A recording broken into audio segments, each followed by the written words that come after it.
Today, I've prepared the biography of Marie Curie. Before you fall asleep, make sure to tell us from where you're listening and what time it is as you settle into your comfortable position, perhaps adjusting your pillow just right. We'll journey through the remarkable life of a woman who changed our understanding of science.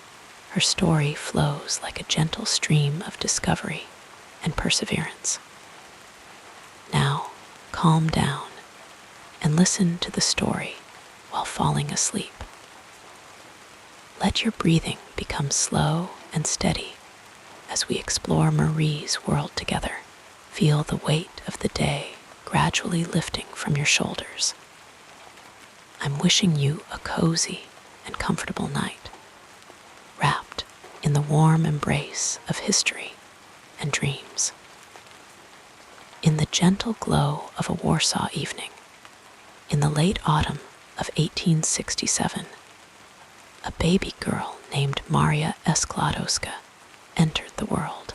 The soft candlelight of her family's modest apartment flickered across the walls as her mother Bronislawa, a pianist and educator, cradled her newest daughter. Outside, the cobblestone streets of Warsaw lay quiet under the Russian Empire's rule, the city breathing slowly in the cool Polish air. This little one, who would one day be known to the world as Marie Curie, began her life in a place of both comfort and constraint, of intellectual richness and political limitation.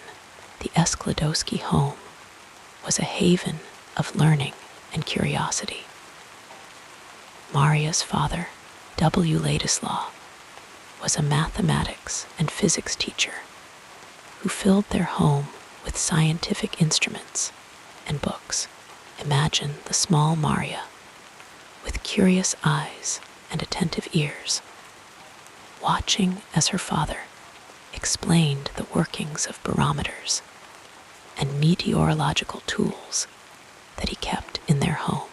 The brass and glass instruments must have caught the light so beautifully, creating dancing patterns on the walls that mesmerized the young child as she drifted between wakefulness and dreams.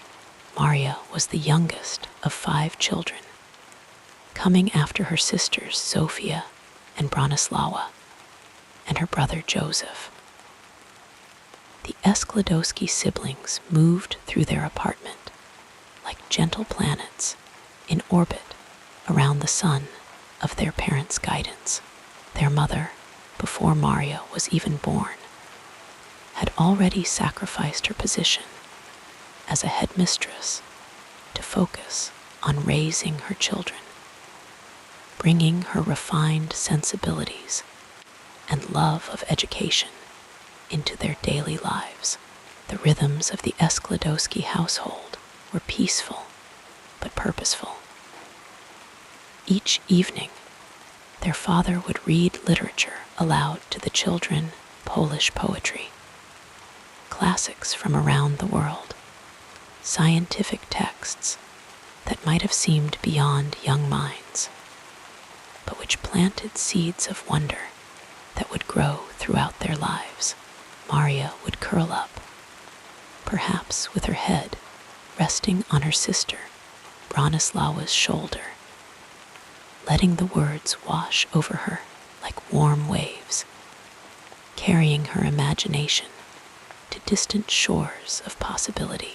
When Maria was still very young, just a small child with soft brown hair and thoughtful eyes, tragedy touched the family in the way it so often did in the 19th century. Her oldest sister Sophia contracted typhus, the illness sweeping through her body like a silent storm, until, at the age of 14, she slipped away from the family. Not long after, Maria's mother, who had been quietly battling tuberculosis, also passed away when Maria was only 10 years old. The loss settled over the family like a heavy blanket, muffling some of the joy that had once filled their home. Imagine young Maria moving through the rooms that now felt too large, too empty, seeking comfort in the books her parents had loved, finding solace in the constants of mathematics and the mysteries of the natural world. Perhaps she would sit by the window in the fading afternoon light, watching dust motes dance in the sunbeams, wondering about the invisible particles that made up everything around her. An early contemplation of the atomic world she would later help to unveil. Despite these profound losses, education remained central to the Skłodowski family values. Maria attended a private school briefly, but the most formative educational experience of her early years came at the boarding school run by her father. There, surrounded by the children of Russian officials, the occupiers of her beloved Poland, Maria learned to navigate the complex social and political realities of her time. She excelled in her studies, her mind absorbing knowledge like the rich Polish soil drinks in the spring rain, deeply, thoroughly, nurturing growth that would one day bear remarkable fruit. The Russian authorities, in their ongoing efforts to suppress Polish identity and independence, made education in Polish language and culture increasingly difficult. Schools were required to teach in Russian, to follow Russian curricula. The Skłodowski home became a quiet resistance to this cultural erasure. In the evenings, behind closed doors and drawn curtains, W. Ladislaw would teach his children Polish history and literature, keeping alive the flame of their heritage as the political winds outside tried to extinguish it. Maria's academic gifts became evident early. Her memory was remarkable. She could recall passages from books after reading them just once, recite poetry that she had heard days before. Numbers seemed to arrange themselves logically in her mind, equations unfolding their secrets willingly under her patient attention. Her teachers noted this exceptional ability, this quiet brilliance that didn't announce itself loudly, but revealed itself in the consistent excellence of her work. By the time she completed her secondary education at the Russian Lycée at the age of 15, Maria had demonstrated such academic prowess that she graduated first in her class, earning a gold medal for her achievements. Imagine her on that day of recognition, perhaps standing with perfect posture but downcast eyes, uncomfortable with praise, yet inwardly glowing with the satisfaction of work well done. The medal would have been heavy in her small hand, cool metal warming slowly against her palm, a tangible symbol of potential realized and yet still unfolding. After her secondary education, Maria entered what many have called her wilderness years, a period of working as a governess to help support her family and save money for her own future education. The Polish countryside where she worked was a landscape of rolling fields and forests, of changing seasons that painted the world in different hues as the months passed. In the home of her employers, she would have risen early, teaching their children by day and studying by candlelight long into the evening hours, the flame casting soft, shifting shadows across the pages of her books. During these years as a governess, Maria also participated in the Floating University, a clandestine educational movement that provided Polish youth with the education denied to them by Russian authorities. Classes were held in changing locations to avoid detection, with students moving like quiet constellations through the night to gather around teachers who risked punishment to preserve Polish educational traditions. In these secret gatherings, Maria's love of learning deepened. Her resolve to pursue higher education solidified like slow-forming crystal in the cave of her determination. All the while, Maria maintained a close relationship with her sister Bronislawa, who had gone to Paris to study medicine, a field largely closed to women in Poland. The sisters had made a pact. Maria would work to support Bronislawa's studies, and then Bronislawa would do the same for Maria.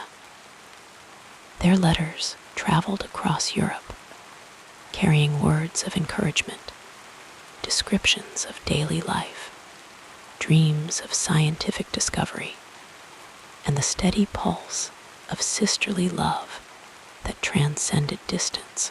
In the quiet hours of her governessing position, Maria would sometimes walk in the gardens or fields, contemplating the natural world around her. Perhaps she noticed how the dew collected on spider webs in the early morning, each droplet a perfect sphere reflecting the world in miniature, or how certain rocks seemed to contain veins of different materials, hinting at compositions and transformations that had occurred over timescales beyond human comprehension.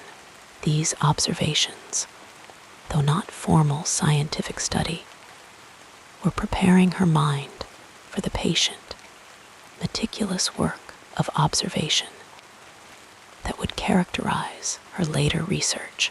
By 1891, at the age of 24, Maria had saved enough money to join her sister in Paris. Imagine her packing her few belongings, books, certainly some clothing, perhaps a small keepsake from her childhood home, preparing to leave behind the land of her birth for an uncertain future in France.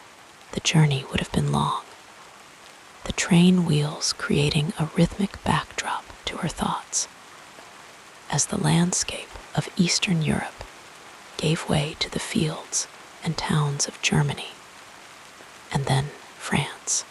Arriving in Paris, Maria, now beginning to use the French form of her name, Marie, found a city of light and learning, of artistic ferment and scientific advancement. The streets were wider than those of Warsaw, the buildings grand with their cream-colored stone and wrought-iron balconies. Yet, her own living conditions were humble indeed. She rented a small attic room in the Latin Quarter, where the sloped ceiling came low enough that she could touch it while sitting at her simple desk. In winter, the cold was so penetrating that she would wear every piece of clothing she owned to stay warm while studying. Marie enrolled at the Sorbonne, one of the few universities in Europe that accepted women students at that time. Imagine her on her first day, perhaps slightly overwhelmed by the grandeur of the institution, but determined not to show it. Finding her way to lecture halls, where she was often the only woman among dozens of male students. The professors spoke rapidly in French, a language Marie had studied but was still mastering. And she would take meticulous notes, then spend evenings translating and transcribing them to ensure she missed nothing. Despite these challenges, Marie excelled in her studies of physics, chemistry, and mathematics.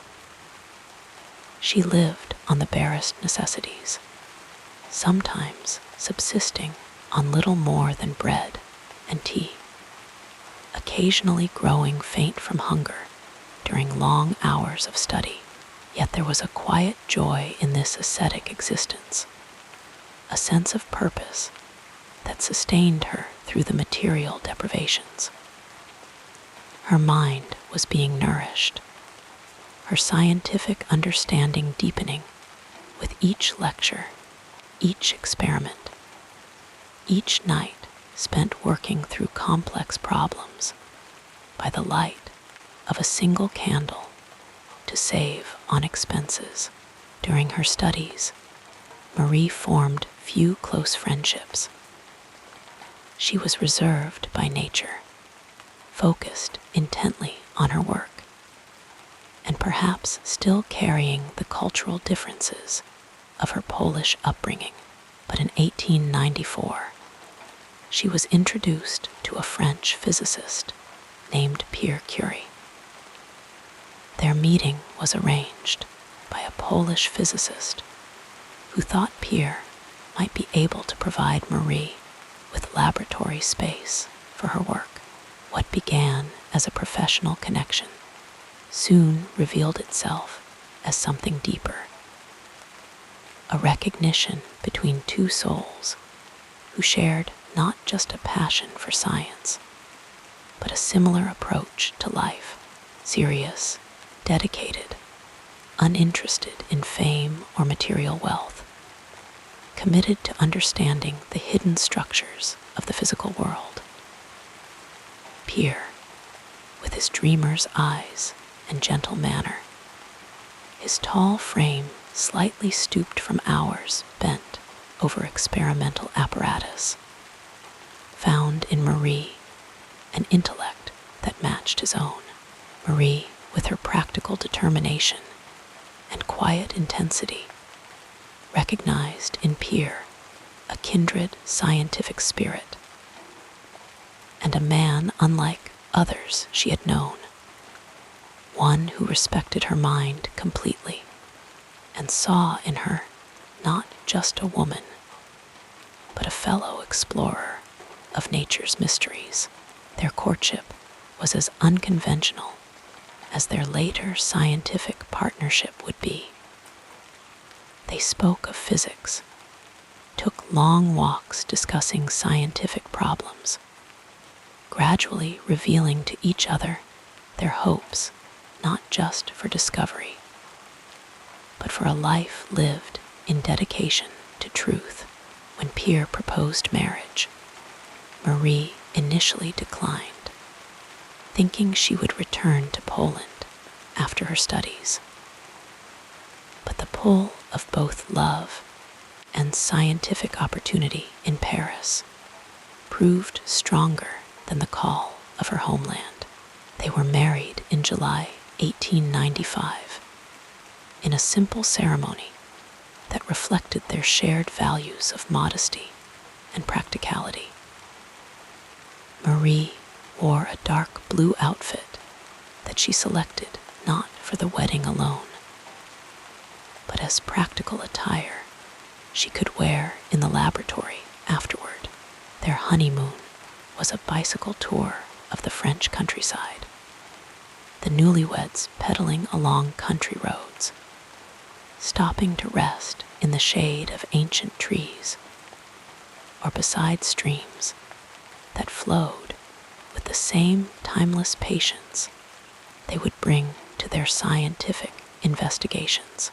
As Marie's early life gave way to her remarkable scientific career, the foundations laid in her childhood, the value of education, the discipline of mind, the ability to work through hardship, the deep curiosity about the natural world, would serve as the bedrock upon which she and Pierre would build discoveries that changed our understanding of matter itself.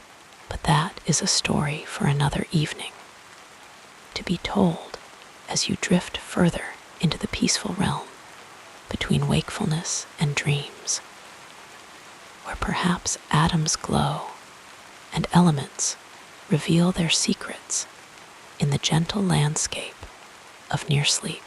The young girl from Warsaw, who once listened to her father read by candlelight, had become a woman poised at the threshold of scientific revolution. And as you rest now, imagine her in that small Paris apartment, perhaps gazing out at the stars visible through her attic window, the same stars that shine above us tonight. Constants in a changing universe that she would help us to understand in ways previously unimagined. Let us drift further into the story as we explore the next part of this fascinating journey. In the gentle twilight of history, where memories soften and blend like colors in an evening sky, there lived a remarkable woman whose roots reached deep into the rich soil of Poland. Marie Curie, born Maria Skłodowska on a quiet November day in 1867, came from a lineage as complex and interwoven as the elements she would later discover. Let us journey together in these peaceful moments through the ancestral pathways that led to one of science's most luminous minds. The Skłodowski family tree extended its branches through generations of Polish intellectuals and patriots, people who valued knowledge as others might treasure gold. Marie's paternal lineage traced back to the Polish nobility, the Szlachta, who had once held lands in the eastern regions of the Polish-Lithuanian Commonwealth. Though by Marie's time, the family's aristocratic privileges had faded like old tapestries, the pride and dignity associated with their heritage remained. A quiet undercurrent in how they carried themselves through life's challenges. Marie's father, W. Ladislaw Skłodowski, was born in 1832 in the village of Skłody Porzeczny, where generations of his family had lived among the gentle rolling landscapes of Mazovia. The Skłodowski men had long been known for their intellectual pursuits, a tradition that W. Ladislaw embraced wholeheartedly. He studied at the University of St. Petersburg, his mind absorbing mathematics and physics with the same quiet intensity that his daughter would one day bring to her own scientific endeavors. On her maternal side, Marie descended from the Bieguski family, educators and musicians who brought the rhythms of art and learning into their home like the changing seasons. Her mother, Bronislawa, was the daughter of landowners who valued education for both their sons and daughters. An unusual perspective in mid-19th century Poland. Bronislawa herself became a teacher and the director of a prestigious girls' boarding school in Warsaw, creating a home where books were as essential as bread, and ideas flowed as freely as the Vistula River that wound through their beloved city. The cultural tapestry into which Marie was born was rich with complexity. Poland in the 1860s existed only in the hearts of its people, having been partitioned between Russia, Prussia, and Austria. Warsaw, Marie's birthplace, lay within the Russian partition, where the Polish language and culture faced systematic suppression. The Skłodowski family, like many Polish intellectuals of their time, carried their national identity not through flags or governments, but through their language, traditions, and shared stories that connected them to 1,000 years of Polish history. In the Skłodowski home on Freda Street in Warsaw's new town, the family maintained Polish traditions with quiet determination. During the long winter evenings, when snow blanketed the city in hushed whiteness, they would gather around the warmth of their tile stove. Marie's father would often read aloud from the works of Polish poets like Adam Mickiewicz and Julius Slowacki, whose words kept alive the dream of a free Poland. The melodic cadences of these verses became embedded in young Maria's consciousness, forming an appreciation for language and precision that would later serve her scientific writing. Family meals brought their own gentle rituals. The aroma of traditional Polish dishes would fill their modest apartment. Perhaps barszcz, the deep red beet soup served with tiny dumplings, or pierogi filled with seasonal ingredients. During religious holidays, the family observed Catholic traditions, though with an intellectual openness that encouraged questioning and thought. Easter brought the painting of Pisanki, eggs decorated with intricate patterns that spoke of ancient Slavic symbols for rebirth and spring's renewal. Christmas Eve, Vigilia, was celebrated with the sharing of opletek, the thin wafer broken between family members as they wished each other well for the coming year. Music wove through the Skłodowski home like golden thread through fabric. Marie's mother, Bronislawa, was an accomplished pianist, and the sound of Chopin's compositions, themselves expressions of Polish identity and longing, often filled their rooms. Marie and her siblings learned to play instruments and sing folk songs that had been passed down through generations. Songs that told stories of harvest celebrations, love found and lost, and the enduring beauty of the Polish countryside with its amber fields and ancient forests. This appreciation for music would remain with Marie throughout her life, a source of comfort during her most challenging times.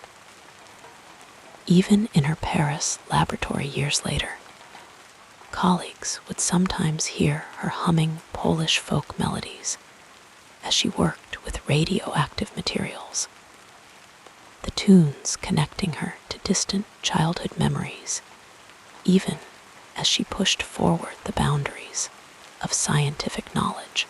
The Skłodowski family's intellectual heritage was matched by their commitment to social progress.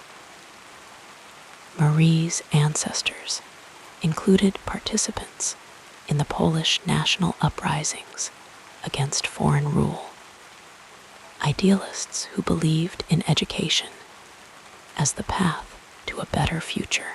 Family stories told of great-grandfathers who had fought in the November uprising of 1830, and relatives who had suffered exile to Siberia for their patriotic activities.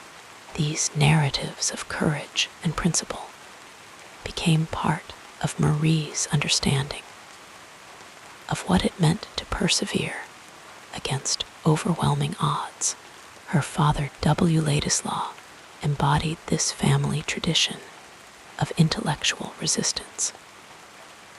As a teacher of mathematics and physics in Russian-controlled schools, he was required to teach in Russian rather than Polish, a requirement he followed officially while finding subtle ways to maintain Polish culture in his classroom. He kept a cabinet of scientific instruments that had been confiscated by Russian authorities from Polish schools, preserving them until they might once again be used freely in Polish education. This quiet act of cultural preservation made a deep impression on young Maria, teaching her that knowledge itself could be an act of resistance. The family's financial circumstances shifted like shadows across a sundial throughout Marie's childhood. When she was still very young, her father lost his teaching position, and much of the family's savings after standing up to Russian supervisors. This led to a period when the Skłodowskis took in student boarders to supplement their income, transforming their home into a place where young minds gathered and ideas circulated like fresh air. Marie absorbed these discussions, her curious mind taking in debates about science, philosophy, and politics that would have been beyond most children her age. Tragedy visited the Skłodowski home with the gentleness of falling leaves, but the permanence of changing seasons. When Marie was only 10, her eldest sister, Zofia, died of typhus, a loss that rippled through the family like concentric circles in still water. 2 years later, her mother, Bronislawa, succumbed to tuberculosis after a long illness during which she had been cared for at home. These early encounters with grief gave Marie a certain quiet resilience, a capacity to continue her work even through personal suffering that would characterize her adult life. The family's religious traditions provided some comfort during these difficult times. Though the Skłodowskis maintained Catholic practices, Marie's father also exposed his children to scientific thinking that sometimes challenged religious orthodoxy. This created in Marie a unique perspective that respected tradition while remaining open to new discoveries, a balance she would maintain throughout her life.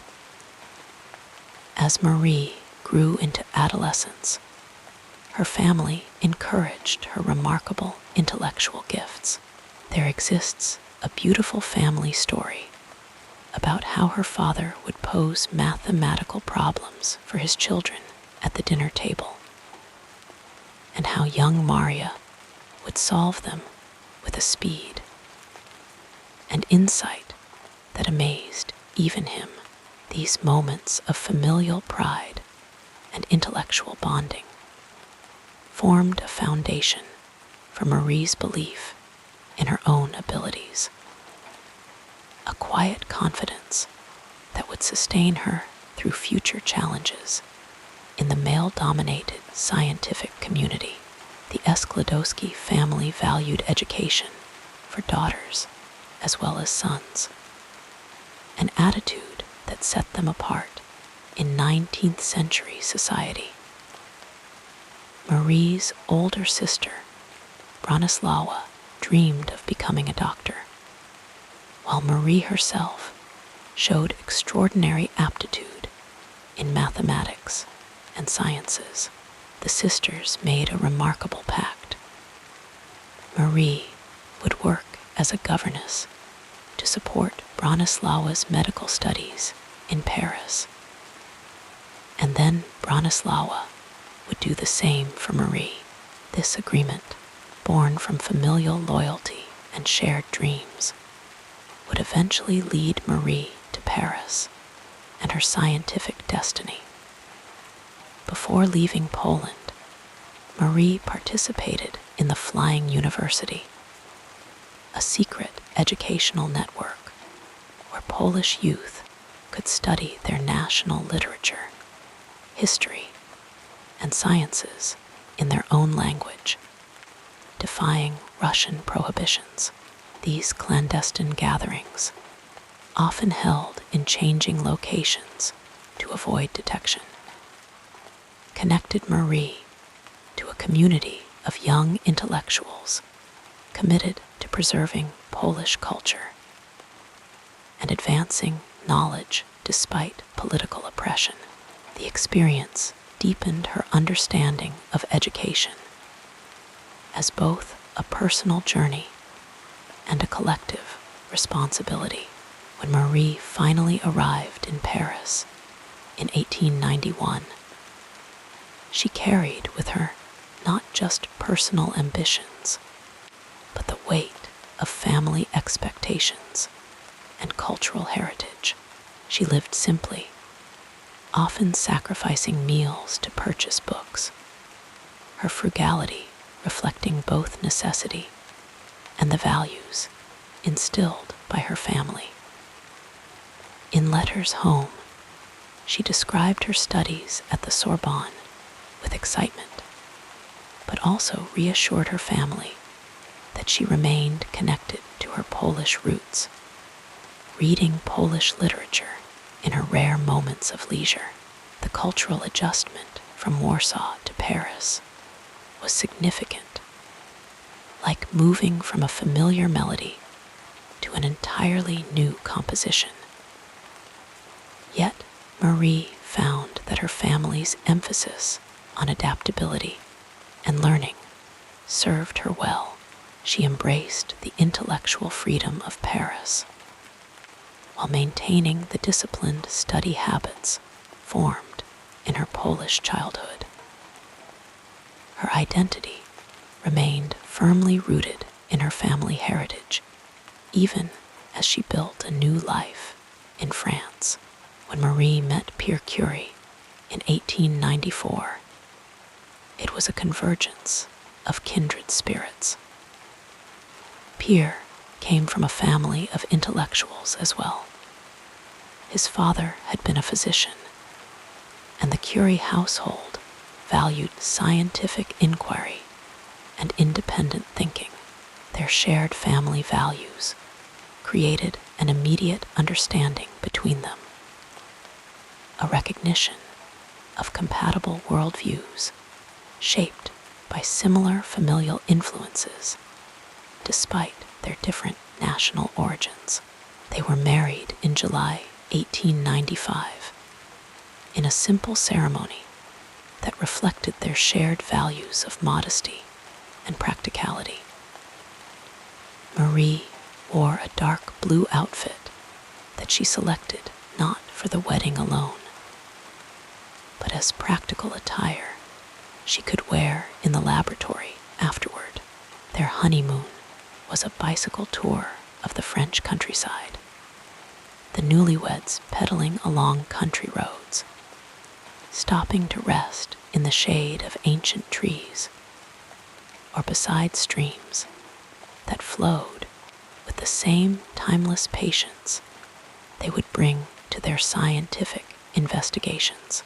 Throughout her life in France, Marie maintained connections to her Polish heritage.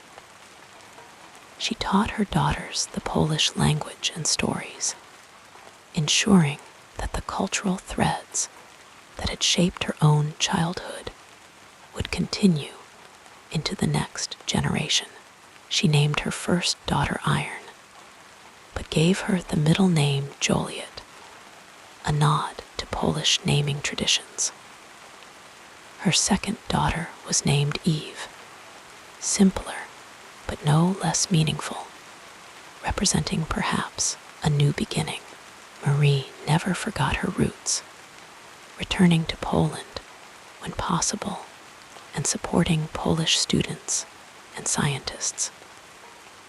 She established a Radium Institute in Warsaw, parallel to the one in Paris, creating a bridge between her two worlds. When Poland finally regained independence after World War I, Marie visited her homeland with pride and emotion. The fulfillment of dreams that had been nurtured in family stories throughout her childhood, the values instilled by her family, persistence, intellectual curiosity, modesty, and service to others, remained Marie's guiding principles throughout her groundbreaking scientific career. The discovery of polonium, named for her homeland, represented both scientific achievement and a tribute to her origins. Even at the height of her fame, after receiving 2 Nobel Prizes, she maintained the unpretentious manner learned in her family home, preferring simple clothing and directing attention to the work rather than herself. In the quiet laboratory spaces where Marie conducted her revolutionary research, the echoes of her family history remained present. In her methodical approach to problems, in her willingness to endure physical hardship for the sake of discovery, in her belief that knowledge should benefit humanity.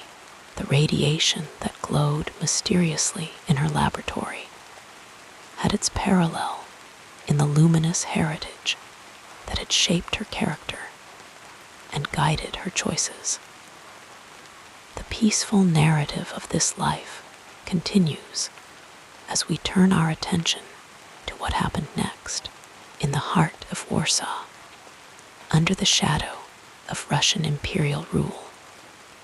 Little Maria Skłodowska, who would one day be known to the world as Marie Curie, opened her eyes to a world both beautiful and troubled. The year was 1867, and Warsaw existed in a delicate balance between oppression and quiet resistance. A city holding its breath, waiting for freedom that seemed perpetually beyond reach. The cobblestone streets where Maria would take her first steps echoed with the footfalls of Russian soldiers, their boots marking time like a metronome against the ancient stones. The Skłodowski family home on Freda Street, nestled among other modest dwellings in Warsaw's New Town district, a neighborhood of narrow streets and closely packed buildings where the scent of freshly baked bread mingled with the earthy aroma of horses passing by. The family apartment occupied the second floor of a brick building, its windows looking out onto a small courtyard where, on summer evenings, the golden light would linger, casting long, gentle shadows across the worn stones. Inside, the rooms were simply furnished, but filled with books, volumes of poetry, science, history, treasures more valuable than gold in a household that prized knowledge above material wealth. In the mornings, young Maria would wake to the soft murmur of her mother's voice as she prepared breakfast, the comforting clatter of dishes, and the hissing of the samovar, creating a gentle symphony that signaled the beginning of each day. The family gathered around a wooden table, polished by years of use, where they shared not only meals, but ideas, dreams, and stories that connected them to a Poland that existed now only in memory and hope. The light in their apartment changed with the seasons, brilliant and direct in summer, slanting and golden in autumn, pale and diffuse through frost-covered windows in winter.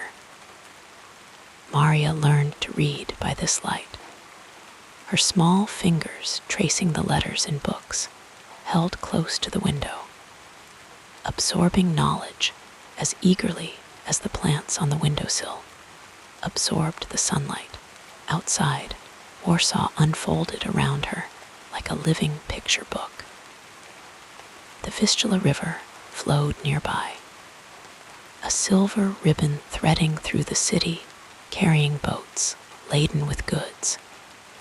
And occasionally, when the weather permitted, families seeking respite from urban life, Maria and her siblings would sometimes walk along its banks, gathering smooth stones and watching the play of light on water, while their father, W. Ladislaw, a mathematics and physics teacher, would explain the principles of reflection and refraction that created the dancing patterns on the surface.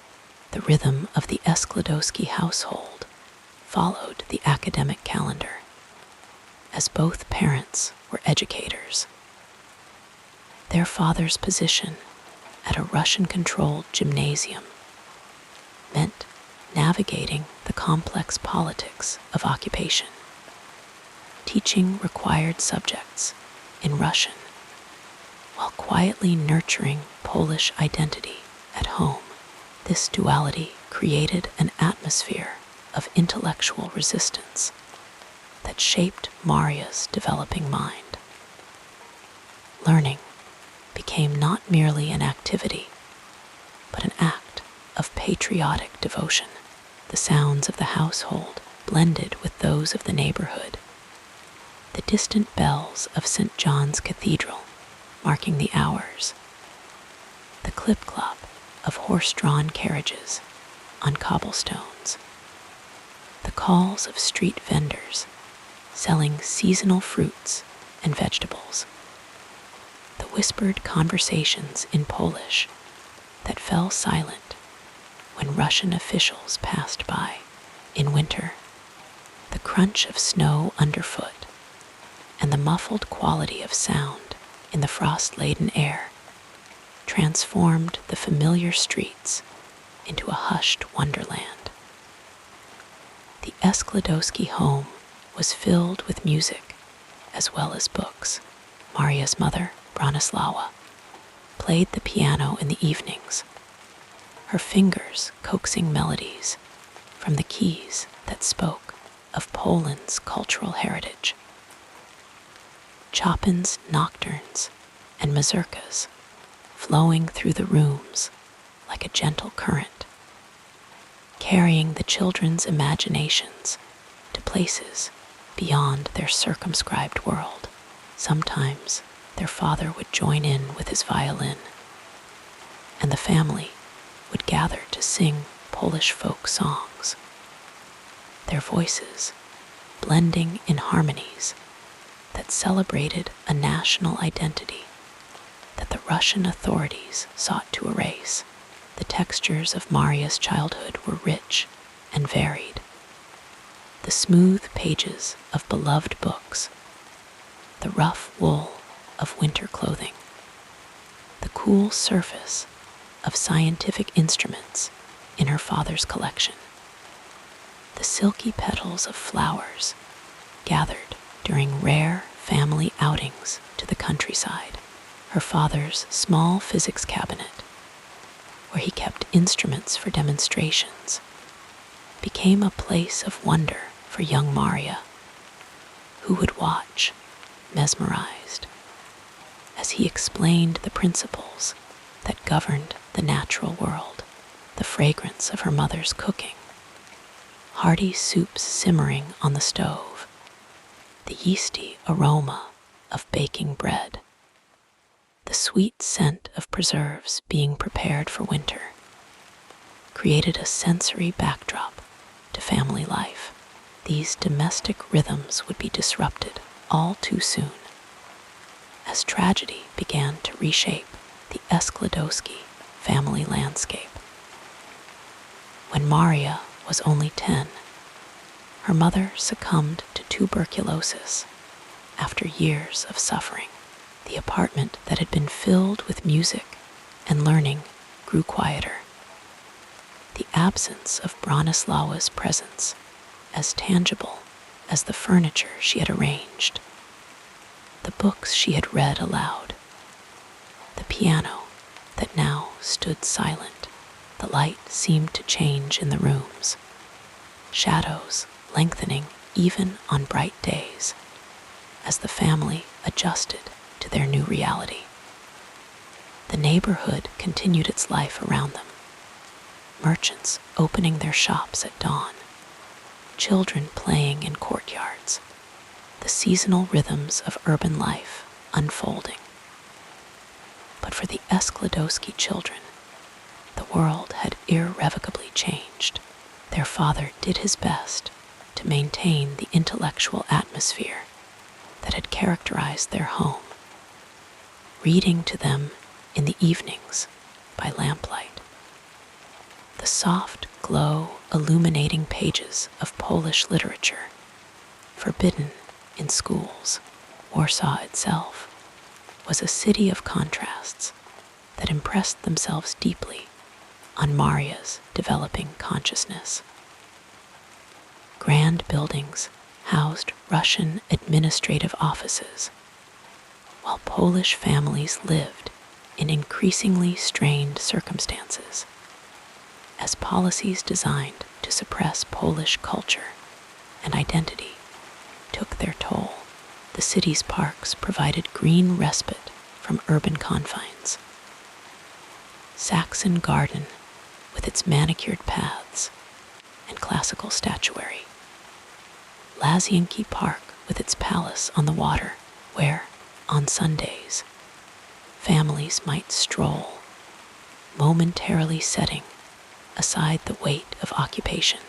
The changing seasons marked time in ways both beautiful and practical. Spring brought renewal, window boxes blooming with geraniums and petunias, market stalls overflowing with early vegetables, the air softening after winter's harsh grip. Summer meant longer days for reading and learning, occasional excursions to relatives in the countryside, where Maria could experience a different Poland, one of rolling fields and forests, night skies brilliant with stars unobscured by city lights, the buzzing of insects and songs of birds creating a natural symphony. Autumn painted Warsaw in russets and golds, the leaves in the parks creating a crunching carpet underfoot, the air growing crisp, the light taking on a particular clarity that made distant objects seem closer. Winter wrapped the city in snow that muffled sounds and transformed familiar landscapes. While indoors, families gathered close to tiled stoves for warmth, telling stories that connected present hardship to past glory and future hope. In this environment of sensory richness and political constraint, Maria's character was forming, observant, thoughtful, determined. The family's financial circumstances grew increasingly difficult after her mother's death, necessitating careful management of resources. Maria learned early the value of persistence and self-discipline, qualities that would serve her well in her later scientific endeavors. The Skłodowski apartment, though modest, was a haven of intellectual freedom in a city where such freedom was increasingly restricted.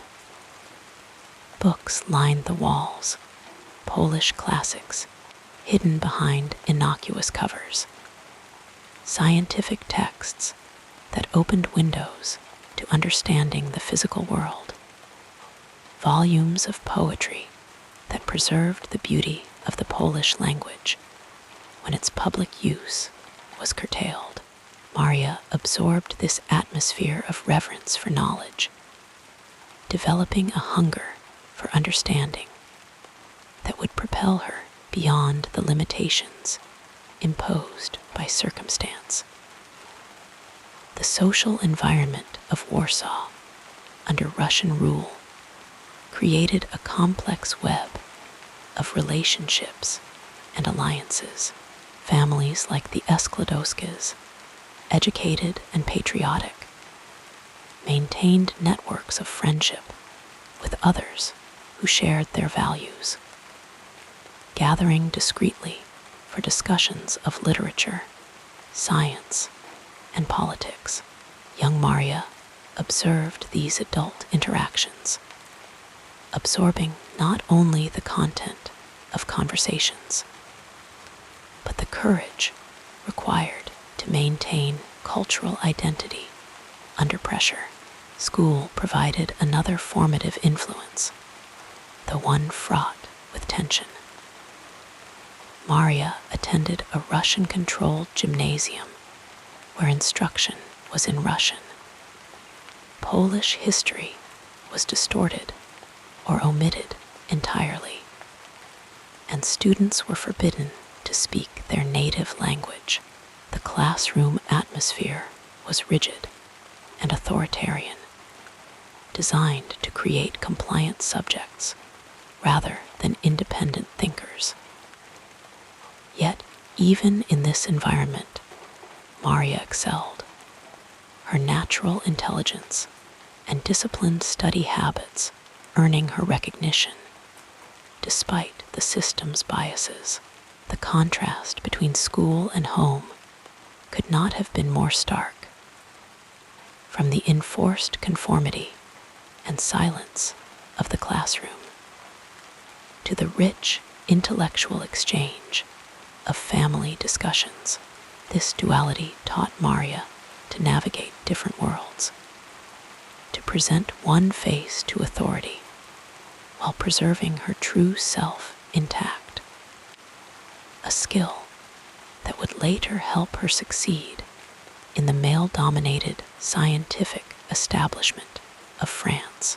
Beyond the immediate family circle, Warsaw's scientific community, though constrained by political circumstances, provided inspiration for the young Maria. Her father's colleagues, teachers, engineers, and the few practicing scientists who remained in Poland occasionally visited the Skłodowski home, bringing news of developments in their fields. These conversations, often continuing late into the evening, the adults' voices a gentle murmur punctuated by occasional laughter or exclamations of interest, formed a backdrop to Maria's childhood dreams. The natural world, even within urban confines, offered its own education.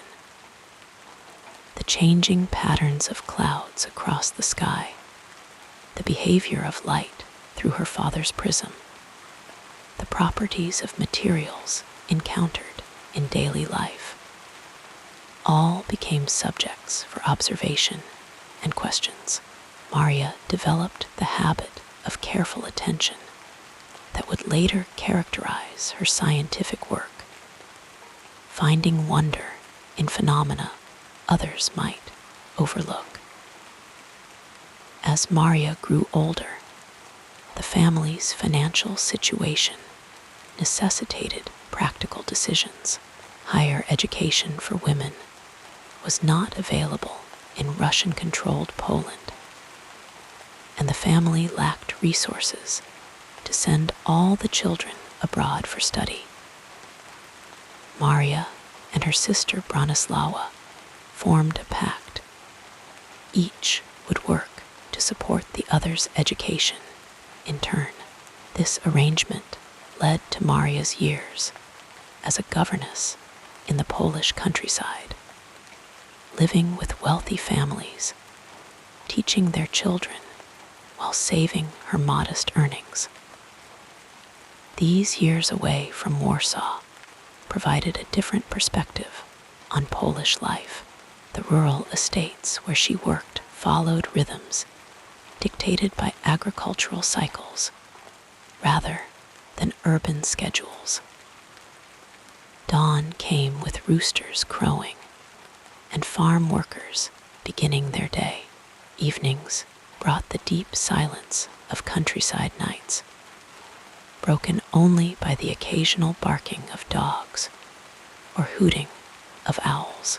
The night sky, unobscured by city lights, revealed a universe of stars that seemed close enough to touch, perhaps sparking questions about the nature of matter and energy that would later define her research.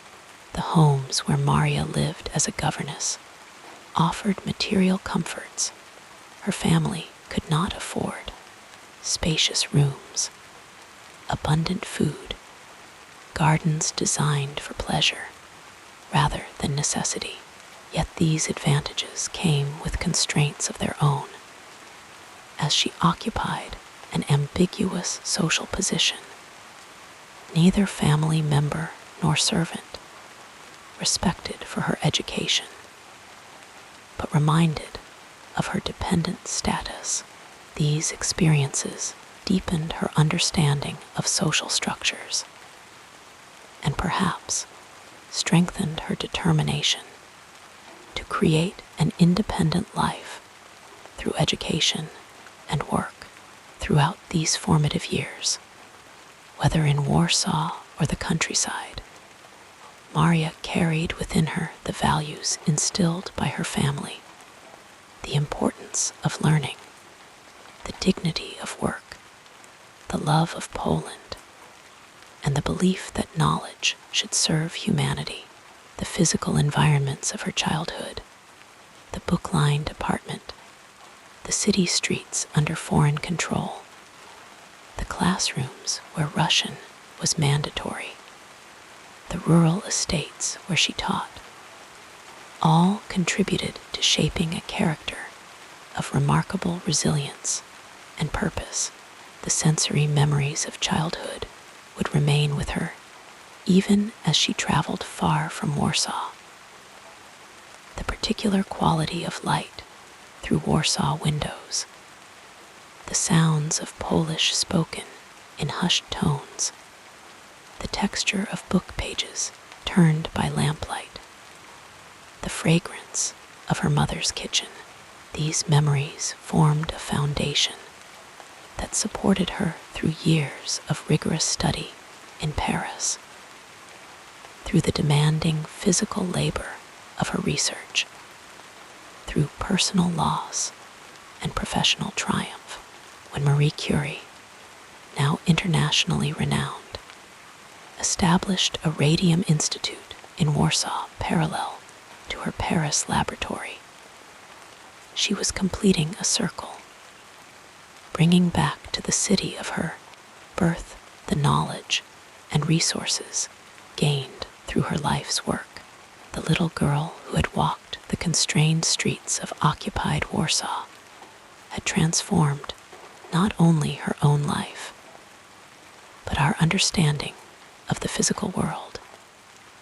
Yet she remained connected to the places and people who had shaped her earliest years, the values that guided her groundbreaking scientific work: meticulous observation, patient persistence, indifference to physical comfort when pursuing knowledge, belief in sharing discoveries for the common good, can all be traced to those formative experiences in Warsaw, to lessons learned at the family table, to the example of parents who taught by living their principles in the quiet laboratory spaces where Marie conducted her revolutionary research.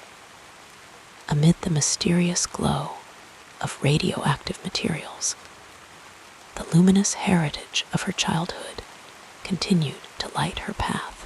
As you relax deeper, let us now softly explore the next chapter of this soothing biography.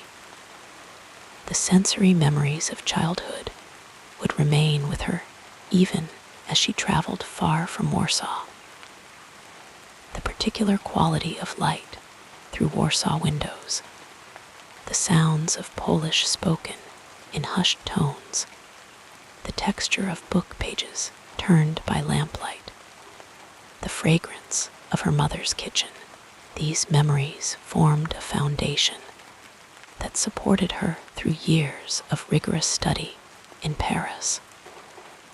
Through the demanding physical labor of her research, through personal loss and professional triumph, when Marie Curie, now internationally renowned, established a radium institute in Warsaw parallel to her Paris laboratory, she was completing a circle, bringing back to the city of her birth the knowledge and resources gained through her life's work. The little girl who had walked the constrained streets of occupied Warsaw had transformed not only her own life, but our understanding of the physical world.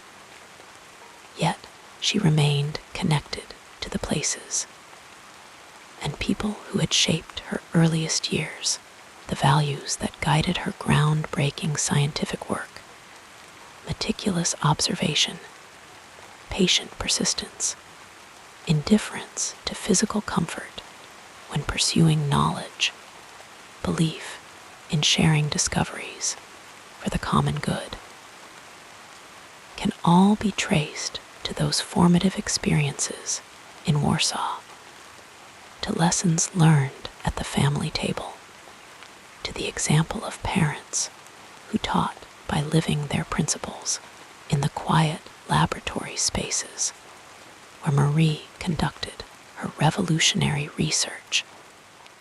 Amid the mysterious glow of radioactive materials, the luminous heritage of her childhood continued to light her path long before Marie became the first woman to win a Nobel Prize.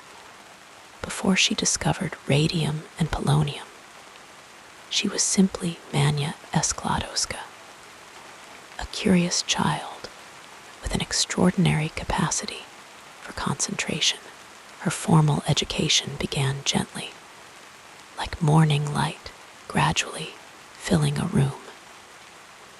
In her early years, she attended a private school run by women, where the soft rustle of paper and quiet murmurs of recitation filled the air. The school provided a nurturing environment where young Mania could unfold her natural gifts, like a flower opening slowly to the warmth of sunshine. Her father, W. Ladislaw Skłodowski, a mathematics and physics teacher, cultivated her nascent scientific curiosity with the patience of a gardener tending to a rare seedling. In the evenings, as shadows lengthened across their modest apartment, he would sometimes read aloud from his scientific books, his voice a soothing cadence that carried Marie into a world of wonder. The scientific instruments he kept at home, barometers that whispered of changing weather patterns, small magnets that pulled invisible forces from the air, became objects of gentle fascination for the young girl. The rhythm of Marie's education changed when she was 10 years old, as she transferred to a Russian-controlled gymnasium. Here, the language of instruction shifted from her native Polish to Russian, a transition that flowed like a stream meeting a river, initially disruptive, then finding a new course. Despite this challenge, Marie's academic excellence continued to bloom, quietly but persistently. Each morning, she would wake before the sun had fully risen, moving through the peaceful streets of Warsaw to her classes, where she absorbed knowledge with a tranquil intensity that set her apart from her classmates. At 16, Marie completed her secondary education, finishing first in her class, like a melody reaching its natural resolution. The gold medal she received acknowledged not just her intelligence, but her dedication, her willingness to surrender herself completely to the pursuit of understanding. This quality would remain with her throughout her life. This ability to focus so completely that the world around her seemed to fade into a gentle mist, leaving only the problem before her in perfect clarity. A period of gentle transition followed, as Marie spent a year in the countryside with relatives, allowing her mind and spirit to rest and renew. The rolling fields and whispering forests offered a different kind of education, one of patience and natural rhythms, of seasons flowing one into another without hurry or strain. She walked along quiet paths, the soft earth yielding beneath her feet, while her mind continued to work, sorting and sifting ideas like leaves falling softly through still air. Upon returning to Warsaw, Marie encountered a significant obstacle in her educational journey, one that would require her to find a new path forward. Like water flowing around a stone in its course, the University of Warsaw did not admit women, closing its doors to Marie despite her exceptional abilities. This limitation, rather than diminishing her determination, transformed it into something deeper and more resilient, like coal pressed over time into diamond. For a time, Marie participated in the Floating University, an underground educational movement where Polish students gathered in changing locations to learn and preserve their cultural identity under Russian rule. These clandestine gatherings had a dreamlike quality, students appearing in apartments or back rooms, speaking in hushed tones about literature, science, and philosophy, then dispersing like morning mist as dawn approached. In these secret classrooms, Marie's mind continued to expand, reaching toward knowledge with the steady persistence of a plant growing toward sunlight. To support herself and her sister, Branya's medical education, Marie took a position as a governess with the Zorowski family in rural Poland, in the quiet of the countryside, in a rhythm marked by children's lessons and household routines, Marie continued her self-education. After the children had gone to bed, when the house settled into nighttime stillness, she would read scientific texts by lamplight, the gentle flicker of the flame casting soft shadows across pages of mathematics and physics. During these years as a governess, Marie maintained a correspondence with her father and siblings that nourished her intellectual life like gentle rain sustaining a garden. Letters traveled back and forth, carrying questions and insights, book recommendations, and mathematical problems. This intellectual communion across distance helped preserve Marie's connection to her academic aspirations, even as she fulfilled her responsibilities to her employers and saved money for her future studies. In 1891, like a bird finally taking flight after patient preparation, Marie journeyed to Paris to join her sister Branya and begin her studies at the Sorbonne. The train carried her across borders and landscapes, each mile taking her closer to the fulfillment of a dream long held. Paris welcomed her with its wide boulevards and ancient institutions, a city where knowledge had been cultivated for centuries, where the air itself seemed charged with intellectual possibility. Marie settled into a small attic room in the Latin Quarter, a modest space that became her sanctuary. Here, surrounded by books and simple furnishings, she created a world devoted entirely to learning. The changing light through her window marked the passage of hours as she bent over her studies, her breath creating small clouds in the winter air when she could not afford both heat and food, choosing instead to nourish her mind while her body endured cold and hunger. At the Sorbonne, Marie's intellectual gifts found their proper element, like a fish finally released into deep water. She attended lectures in mathematics, chemistry, and physics, absorbing complex concepts with a quiet intensity that impressed her professors. The lecture halls, with their wooden benches and tall windows, became spaces of transformation, where theories and equations floated through the air like music, reorganizing Marie's understanding of the physical world with each passing day.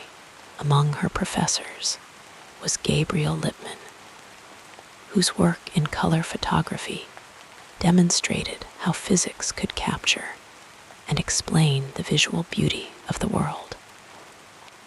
There was Paul Appel, whose lectures on rational mechanics unfolded with the elegant precision of a dance. And there was Joseph Boussinesq, whose explorations of heat flow and fluid dynamics would later inform Marie's own experimental work.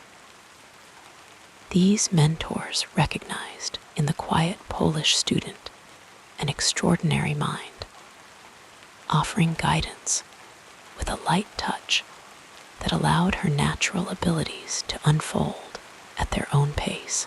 Marie's studies at the Sorbonne required a delicate balance between theoretical understanding and practical application. In laboratory sessions, she learned to manipulate scientific instruments with the same careful attention a musician gives to their instrument. Her hands became familiar with the cool glass of beakers, the weight of measuring tools, the precise adjustments needed to calibrate equipment. These tactile experiences complemented the abstract concepts she was mastering, grounding her theoretical knowledge in physical reality.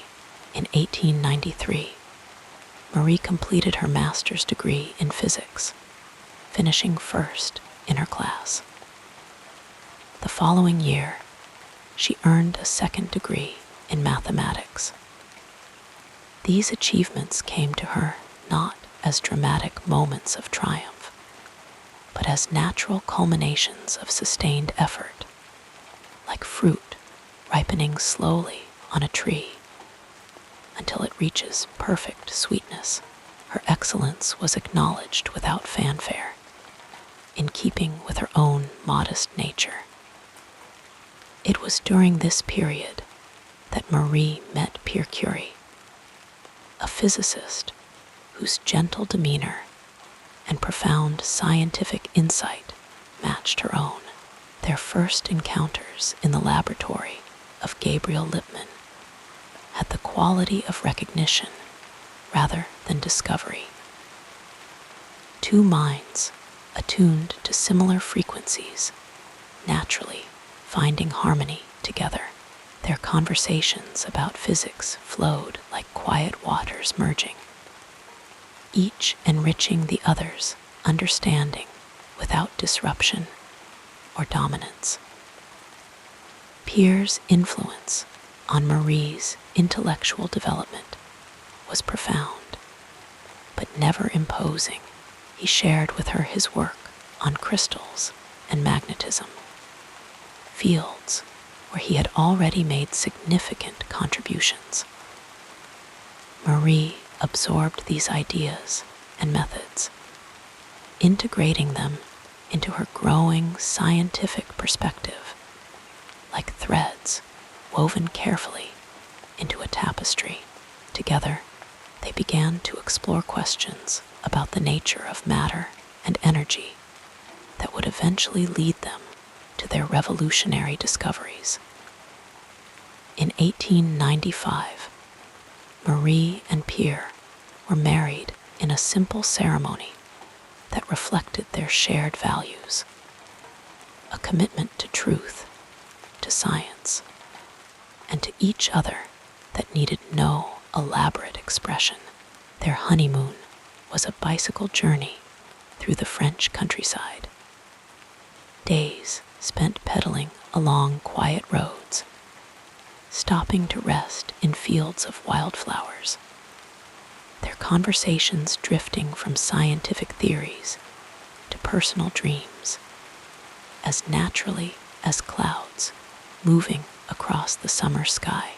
Upon returning to Paris, Marie began searching for a subject for her doctoral research, a choice that would set the course for her scientific legacy. She was drawn to the recent discovery by Henry Becquerel of mysterious rays emitted by uranium compounds, rays that could pass through materials opaque to ordinary light and fog photographic plates, even in complete darkness. This phenomenon, not yet understood or named, beckoned to Marie with the gentle insistence of an important question waiting to be answered. Marie's approach to this research exemplified the qualities that had distinguished her throughout her education: meticulous attention to detail, patient persistence, and an intuitive sense of which questions would yield the most significant insights. She began by systematically testing various substances to determine if they too emitted these mysterious rays. Using an electrometer designed by Pierre and his brother Jacques to measure the electrical conductivity of air exposed to these materials, working in a converted shed at the School of Physics and Chemistry, where Pierre taught, Marie created a space of focused tranquility amid challenging conditions. The roof leaked when it rained, dripping water that had to be carefully directed away from sensitive equipment. In winter, the cold penetrated her clothing as she worked hour after hour, recording measurements with fingers stiffened by low temperatures. Yet, in this humble space, Marie's mind remained clear and calm, her attention unwavering as she followed the thread of discovery. Her methodical investigations led her to a profound realization that the emission of rays was an atomic property of uranium, independent of its chemical state or physical condition. This insight, arrived at through careful observation rather than dramatic revelation, opened a new path in scientific understanding. Marie coined the term radioactivity to describe this phenomenon, giving name to a property of matter previously unknown to science. As Marie continued her research, she discovered that two minerals, pitchblende and chalcolite, emitted radiation more intense than could be explained by their uranium content alone. This observation, noted with her characteristic precision, suggested the presence of unknown elements more radioactive than uranium. With Pierre now fully joining her research, they began the painstaking process of isolating these elements from pitchblende, a task requiring both physical strength and infinite patience. The work involved processing tons of pitchblende, breaking down the mineral through a series of chemical separations performed in large cauldrons that Marie stirred for hours, her movements as steady and rhythmic as breathing. The shed became filled with vats of bubbling solutions, with the earthy smell of mineral samples, with the soft sounds of glass stirring rods against metal pots. Through summer heat and winter cold, through days that stretched into evenings, and sometimes through the night, Marie and Pierre continued their methodical work. In July 1898, they announced the discovery of a new element they named polonium, after Marie's native Poland. In December of the same year, they announced a second new element, radium. These discoveries emerged not as sudden breakthroughs, but as gradual certainties, like dawn slowly revealing the contours of a landscape previously hidden in darkness. The culmination of Marie's formal education came in 1903, when she defended her doctoral thesis on radioactive substances. Standing before a committee of distinguished scientists, Marie presented her findings with quiet confidence, her voice steady as she described work that would fundamentally alter humanity's understanding of matter and energy. The committee recognized the exceptional nature of her contribution, recommending that her thesis be published immediately. That same year, Marie and Pierre Curie, along with Henry Becquerel, were awarded the Nobel Prize in Physics for their research on radiation. The recognition came not as a dramatic interruption, but as an acknowledgement of work already done, work that would continue with the same steady dedication, regardless of public acclaim. Marie Curie's educational journey, from a child in Russian-occupied Warsaw to a double Nobel laureate in Paris, unfolded with the gentle inevitability of a natural process. Each stage prepared her for the next. Each challenge developed qualities she would need for future discoveries. The intellectual foundation laid in her childhood home, strengthened through years of formal and self-directed study, supported achievements that continue to influence our world more than a century later. As evening settles around us, as our thoughts grow quieter and our breathing deeper, we might imagine Marie in her laboratory, moving with careful purpose among her instruments, her mind focused on questions that existed at the very edge of human knowledge. In the soft glow of radium's mysterious blue-green light, we see a woman whose education never truly ended, who remained always a student of nature's most profound secrets, whose patience and persistence continue to inspire those who follow the gentle path of scientific discovery. Our soothing biography continues with a look at the next important period in this incredible life. Marie Curie's path was illuminated not only by her own brilliance, but by the guiding lights of those who shaped her mind and heart. From her earliest days in Warsaw to the quiet intensity of her Paris laboratory, she was surrounded by mentors, teachers, and kindred spirits who helped her navigate the challenges of a world that often resisted women in science. These relationships unfolded like the turning pages of a well-loved book, each one leaving an imprint on her character, her work, and her unwavering commitment to discovery. Her first and perhaps most formative teacher was her father, W. Ladislaw Skłodowski, a man of quiet intellect and deep devotion to learning.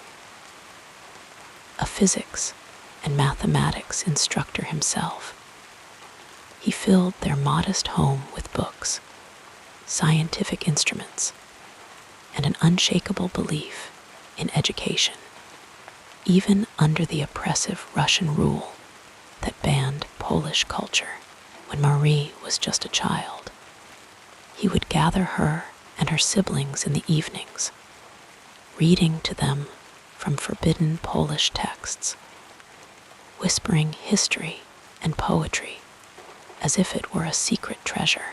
He taught her to observe, to question, to find patterns in the world around her. And when she was denied entry to the University of Warsaw because she was a woman, it was his careful lessons in self-study that kept her mind sharp, preparing her for the day she would finally escape to Paris.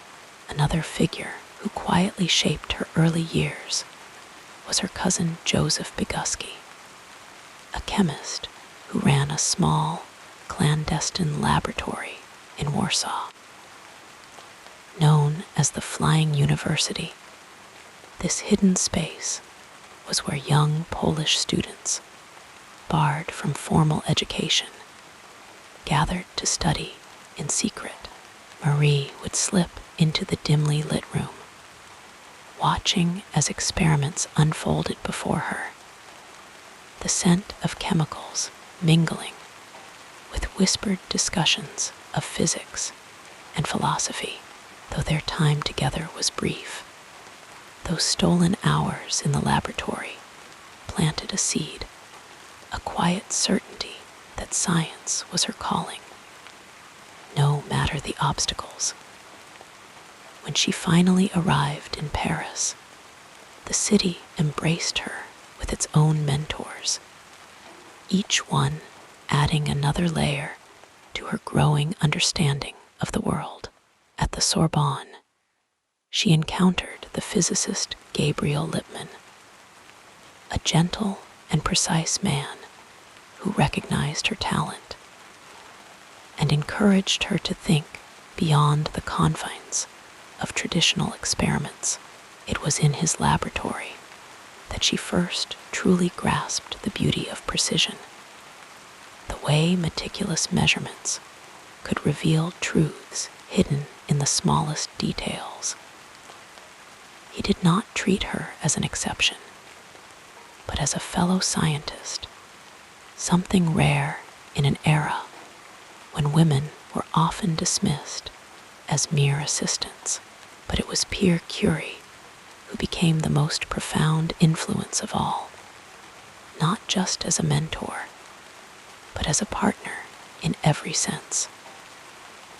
Their meeting was not the stuff of grand romance, but of quiet recognition, two minds finding harmony in the same questions. Pierre was already an accomplished physicist when they met, a man who had built his own instruments, who saw the world in curves of magnetism and unseen forces. He did not lecture her. Instead, they sat together in the evenings, discussing theories, sketching equations, their conversations flowing like a slow, steady river. He taught her patience, the importance of persistence when answers did not come easily, and in return, she brought him a new energy, a boldness that pushed him beyond his solitary habits. Together, they worked in a small, drafty shed, isolating elements grain by painstaking grain, their shared determination stronger than the fatigue of endless hours. Even among their peers, there were those who offered guidance in unexpected ways.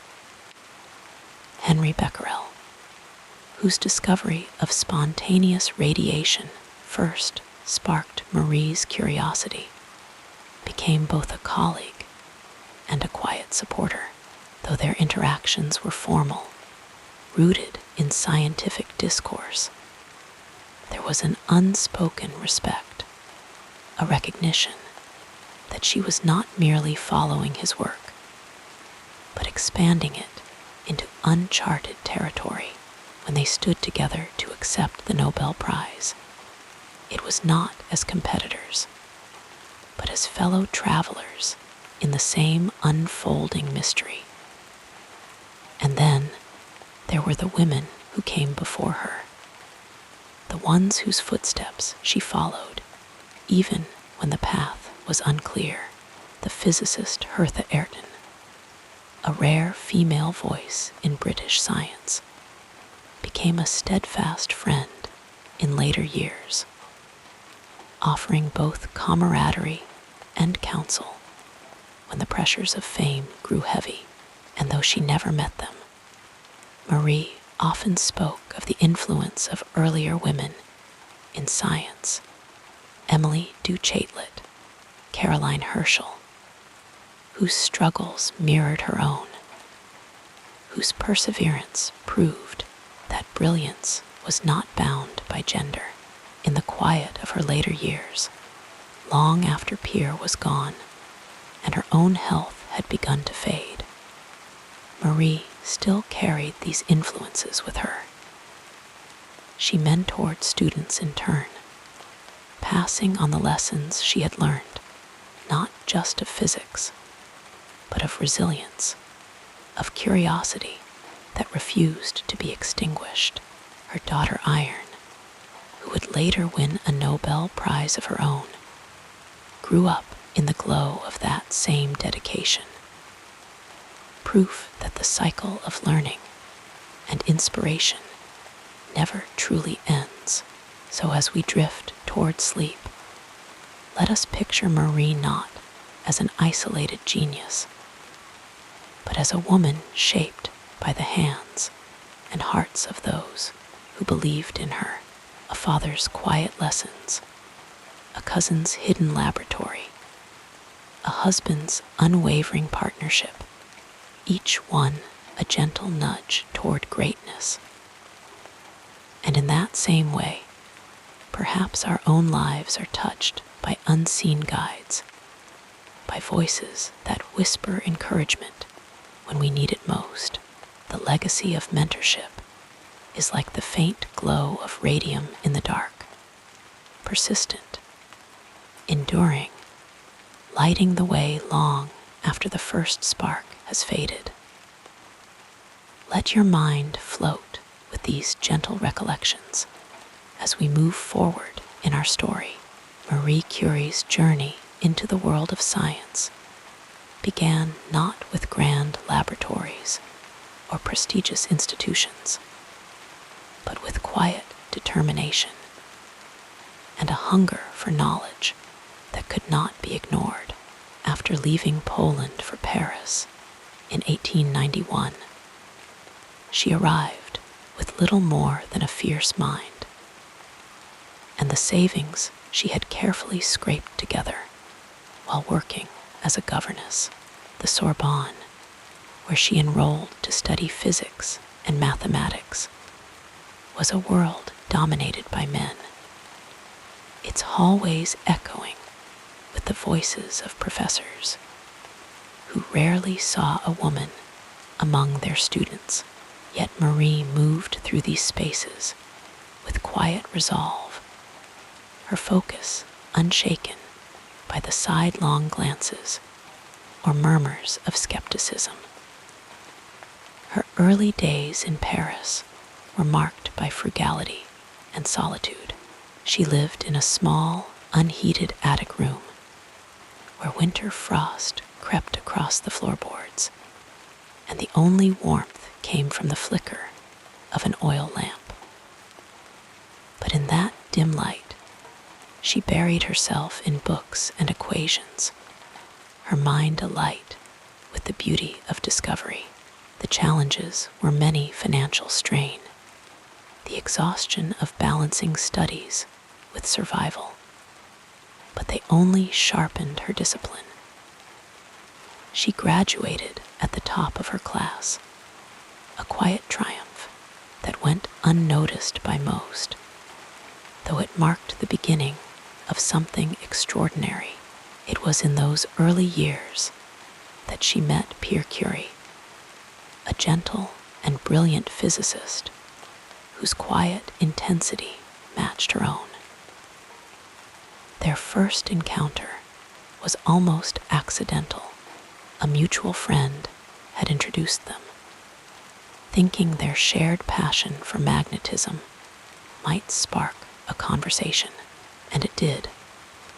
Pierre, who had once declared he would never marry, found himself captivated by Marie's intellect, her quiet strength. They became partners in every sense, sharing not only a laboratory, but a life built on mutual respect and a deep, abiding curiosity about the natural world. Together, they worked in a humble shed-turned laboratory, its thin walls offering little protection from the elements. The space was cramped, the equipment rudimentary, but it was here that Marie conducted her first groundbreaking experiments on radioactivity, a term she herself would later coin. The work was painstaking, requiring endless hours of measuring, testing, and refining. She handled pitchblende, a mineral rich in uranium, with bare hands, unaware of the dangers that would later claim her health. What drove her was not fame or recognition, but the simple, relentless pursuit of understanding.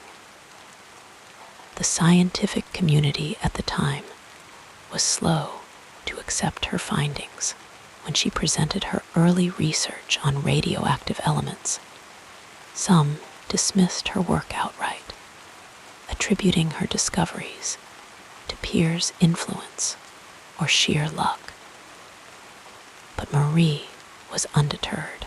She knew what she had seen, the inexplicable energy radiating from certain elements, the way they defied the known laws of physics. With Pierre's steadfast support, she pressed on, refining her methods, gathering proof. In 1898, after years of meticulous labor, she and Pierre announced the discovery of two new elements: polonium, named in honor of her beloved Poland, and radium, whose eerie glow would captivate the world. The announcement sent ripples through the scientific community, though not all were willing to acknowledge her role. The Nobel Prize in Physics, awarded in 1903, was originally intended for Pierre and Henri Becquerel alone. Marie's name was added only after Pierre insisted. Even then, the press focused more on her as a woman scientist than on the magnitude of her contributions. But Marie cared little for the noise. What mattered was the work. In the years that followed, she continued her research with the same quiet intensity. Even after Pierre's tragic death in 1906, she took over his teaching position at the Sorbonne, becoming the first woman to lecture there. Though the weight of grief made each lesson bittersweet, her students remembered her not for grand speeches, but for the way she spoke about science, softly, reverently, as if each equation held a secret waiting to be uncovered. The challenges never truly faded. Funding was scarce, and the scientific establishment remained skeptical of a woman leading such pioneering work. Yet she persisted, securing her own laboratory, training a new generation of researchers, and winning a second Nobel Prize, this time in chemistry, in 1911. Even then, scandal followed her, as rumors about her personal life threatened to overshadow her achievements. But Marie, ever private, refused to engage with the gossip. She simply returned to her work, letting the science speak for itself. And so, as we think of Marie Curie in these early years, struggling, striving, pushing forward despite every obstacle, we see not a legend, but a woman who worked in drafty sheds, who balanced motherhood with research, who faced doubt at every turn and still chose to believe in her own mind. Her story is not one of solitary genius, but of quiet perseverance, of small steps taken in dimly lit rooms, each one leading, slowly and steadily, toward the light.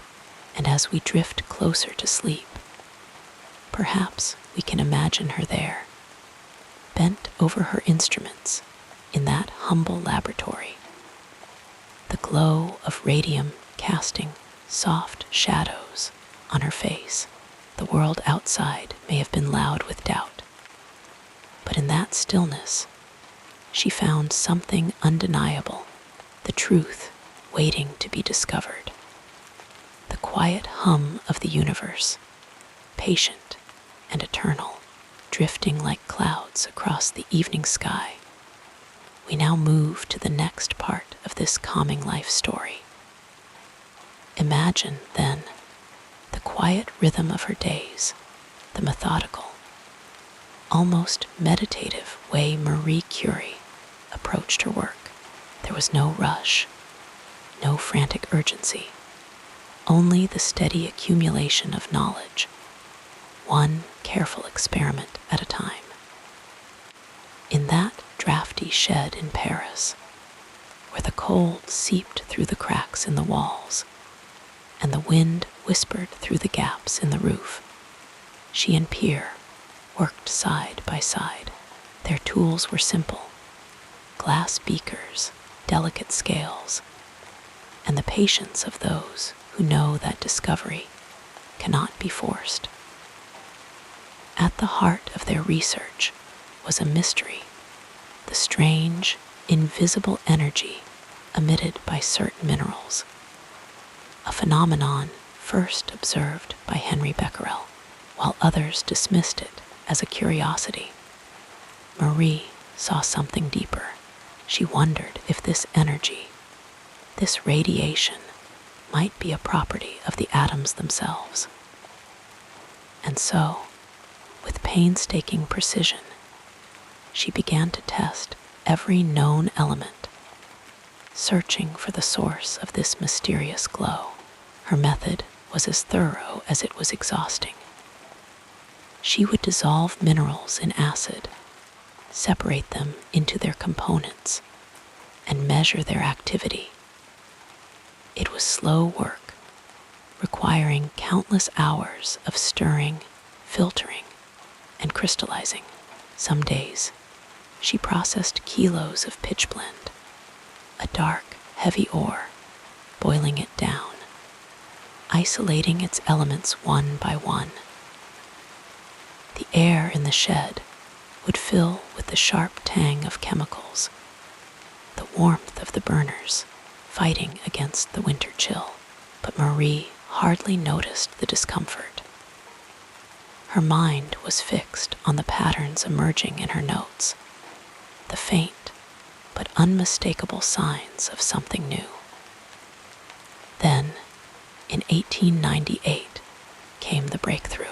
After months of labor, she and Pierre identified not one, but two new elements.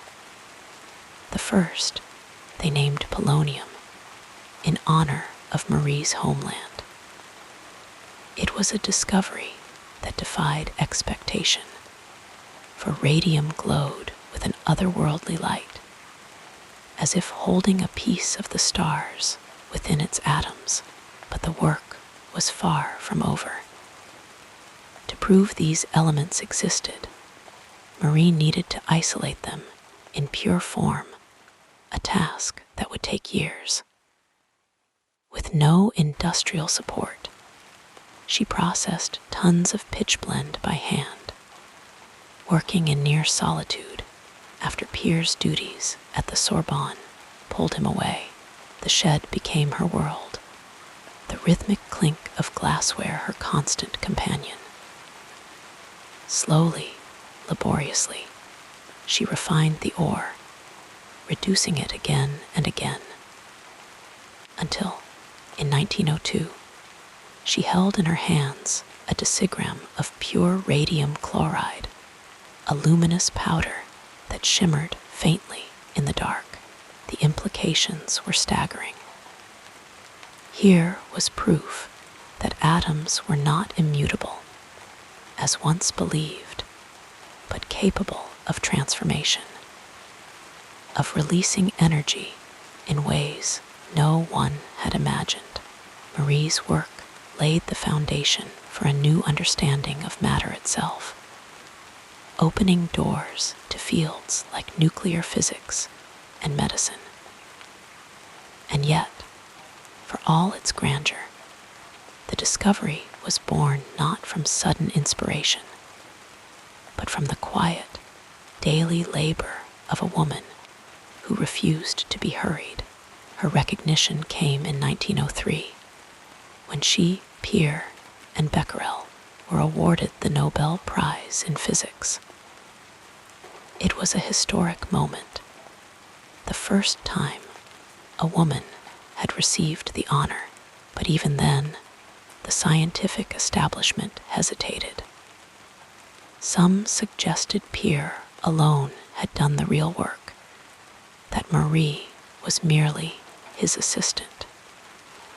The whispers followed her, but she paid them no mind. She knew the truth of her labor, the long nights and aching hands that had brought her here. Tragedy struck in 1906 when Pierre was killed in a sudden accident. The loss was devastating, yet Marie did not retreat. Instead, she took his place at the Sorbonne, becoming the first woman to teach there. She continued her research, refining her methods, pushing further into the mysteries of radioactivity, and in 1911, she achieved what no one else had before: a second Nobel Prize, this time in chemistry, for her isolation of radium and polonium. But fame brought scrutiny, and soon her personal life became the subject of scandal. A relationship with a fellow scientist, Paul Langevin, was twisted into gossip by the press. They called her a homewrecker, a disgrace. Yet Marie remained silent, refusing to dignify the rumors with a response. She simply returned to her laboratory, where the work, at least, was pure. Through it all, her greatest legacy was not just her discoveries, but her unwavering belief in science as a force for good. During World War I, she developed mobile X-ray units, bringing life-saving technology to the front lines. She trained nurses, organized equipment, and even drove the vehicles herself, all while continuing her research.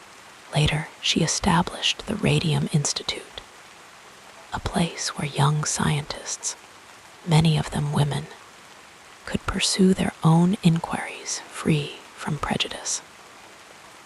And so, as we think of Marie Curie's achievements, we see not just the brilliance, but the persistence, the woman who stood for hours in the cold, stirring cauldrons of ore, the mother who balanced equations and bedtimes, the scientist who, even in grief, kept moving forward. Her story is not one of sudden leaps, but of small, deliberate steps, each one leading, inevitably, to the light. As sleep draws near, we might picture her again in that quiet shed, the soft blue glow of radium illuminating her notes. The world outside was loud, chaotic, unkind.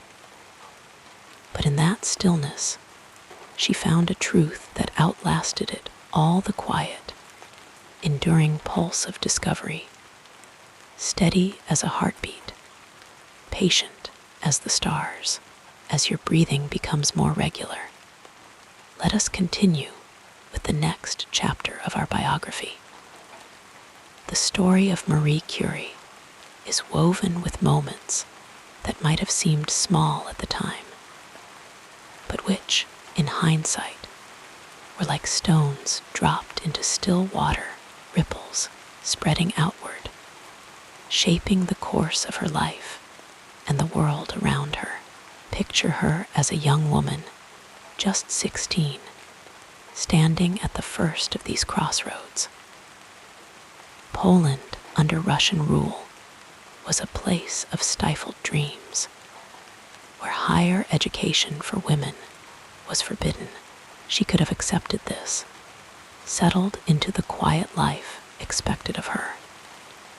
But instead, she made a quiet, stubborn decision. She would leave. She would go to Paris. It was a choice that required patience, years of working as a governess to save money, years of waiting. But that patience was the first thread in the tapestry of her future. Had she stayed, the world might never have known her name. The University of Warsaw had no place for her brilliance, Paris, though, was different. When she enrolled at the Sorbonne, she was just one among many foreign students, her name barely noticed. But the freedom to learn, to question, to immerse herself in science, this was everything. Imagine her in those dim lecture halls, wrapped in layers against the cold, her breath visible in the unheated classrooms. She lived on bread and tea, her mind sharp even as her body weakened. It was here that she met Pierre Curie, a meeting that might never have happened had she not taken that first step away from home. Their partnership was another turning point, one that could have unfolded so differently. When Pierre first proposed, Marie hesitated. She was devoted to her work, to Poland, to the independence she had fought so hard to claim. Returning to Warsaw was still a possibility, a life of teaching, of quieter contributions, but Pierre did not ask her to abandon her dreams. Instead, he offered collaboration, a shared pursuit of knowledge. Together, they became more than the sum of their parts. Their marriage was a decision that changed not only her life, but the very direction of scientific discovery. Without it, the isolation of radium and polonium, elements that would redefine modern physics and medicine, might have remained unrealized. Then came the shed, that unremarkable, leaky workspace where the Curies conducted their most revolutionary experiments.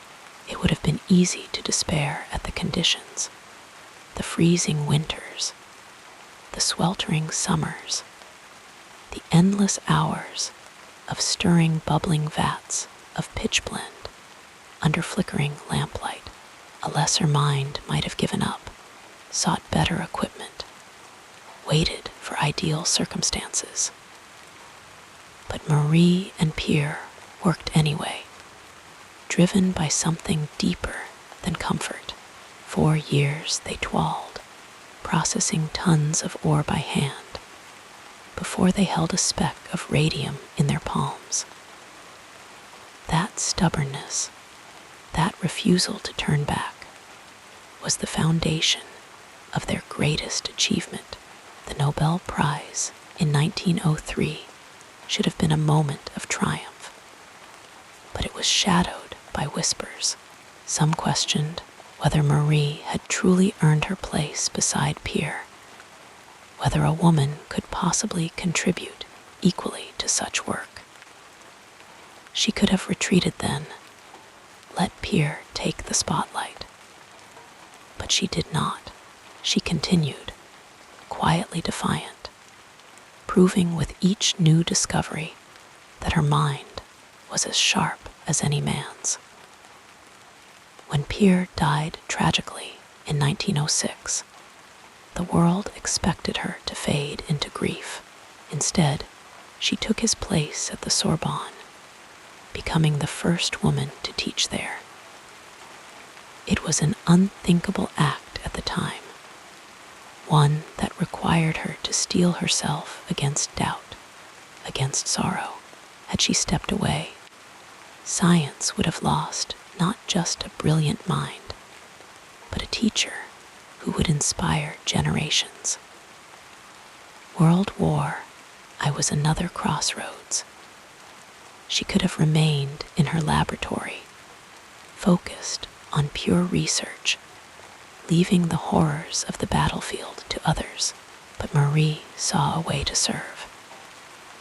She transformed her knowledge of radium into something practical, something life-saving. Her petites Curies, mobile X-ray units, rolled to the front lines, her hands guiding the machines, her voice training the nurses who operated them. She did not just theorize, she acted. In those dark years, her work saved countless lives, proving that science was not just abstract, but a force of immediate, tangible good. After the war, she faced yet another decision: what to do with her remaining years. She could have rested on her laurels, content with the legacy she had already built. But instead, she poured her energy into the Radium Institute, creating a space where young scientists, especially women, could thrive without the barriers she had faced. Her final years were a quiet revolution, a dismantling of the old prejudices, one student at a time. Had she chosen differently at any of these moments, the world would be a lesser place. No mobile X-rays on the battlefield, no Radium Institute, no proof that a woman could rise to the highest echelons of science. But Marie Curie was never one to choose the easier path. She moved forward, step by step, through every hardship, every doubt, every loss. And so, as we drift toward sleep, we might imagine her once more in that humble shed, the glow of radium casting soft shadows on her face. The world tried to tell her no education, no recognition, no place among the great minds of her time. But she listened instead to the quiet voice within, the one that whispered yes, yes to curiosity, yes to perseverance, yes to the belief that even the smallest steps could lead to something luminous. Her story is not one of sudden, dramatic turns, but of countless small choices, each one a thread in the fabric of something enduring. And in that, there is a gentle comfort, a reminder that even the most ordinary moments can ripple outward, changing everything in their wake. The calming story continues as we gently examine what happened next in this remarkable journey. Marie Curie's life was woven together not just by her own relentless curiosity, but by the quiet strength of the relationships that shaped her. Some were fleeting, others lifelong, but each left an indelible mark on her journey. The people who stood beside her, loved ones, friends, collaborators, were like the faint glow of radium in the dark, illuminating her path when the way forward seemed uncertain. It all began with her family in Poland, where the roots of her resilience were planted. Her father, W. Ladislaw Skłodowski, was a gentle but fiercely intellectual man who instilled in her a love for learning. When she was just a child, he would take her into his study, where the scent of old books and ink filled the air, and together they would pore over scientific texts. He never treated her differently for being a girl, never suggested that her mind was any less capable. Her mother, Bronislawa, was a schoolteacher, a woman of quiet dignity. Though illness took her far too soon, the loss left a hollow space in Marie's heart. But it also taught her early that life was fragile. That time was not guaranteed. It was a lesson that would later drive her relentless work ethic, a silent promise to make every moment count. Then there was her sister, Branya, her closest companion in those early years. shared dreams of education, whispering late into the night about the universities in Paris, where women were allowed to study when finances made it impossible for both of them to go at once. They made a pact. Branya would leave first, and Marie would work as a governess to support her. Then, when Branya became a doctor, she would help fund Marie's studies in return. It was a sacrifice, one that required years of patience, but Marie never wavered. And when the time finally came, Branya kept her word, welcoming Marie into her small Paris apartment with open arms. That bond between sisters, built on trust and shared dreams, would carry Marie through the lonely early days in a foreign city. Paris itself became a kind of companion, the bustling streets, the hallowed halls of the Sorbonne, the quiet libraries where she could lose herself in equations. But it was in a laboratory that she met the person who would change everything, Pierre Curie.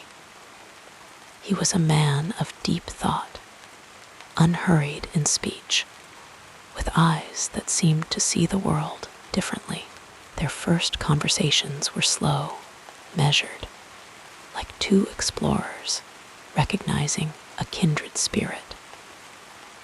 He did not dismiss her ideas, did not treat her as an outsider in the male-dominated world of science.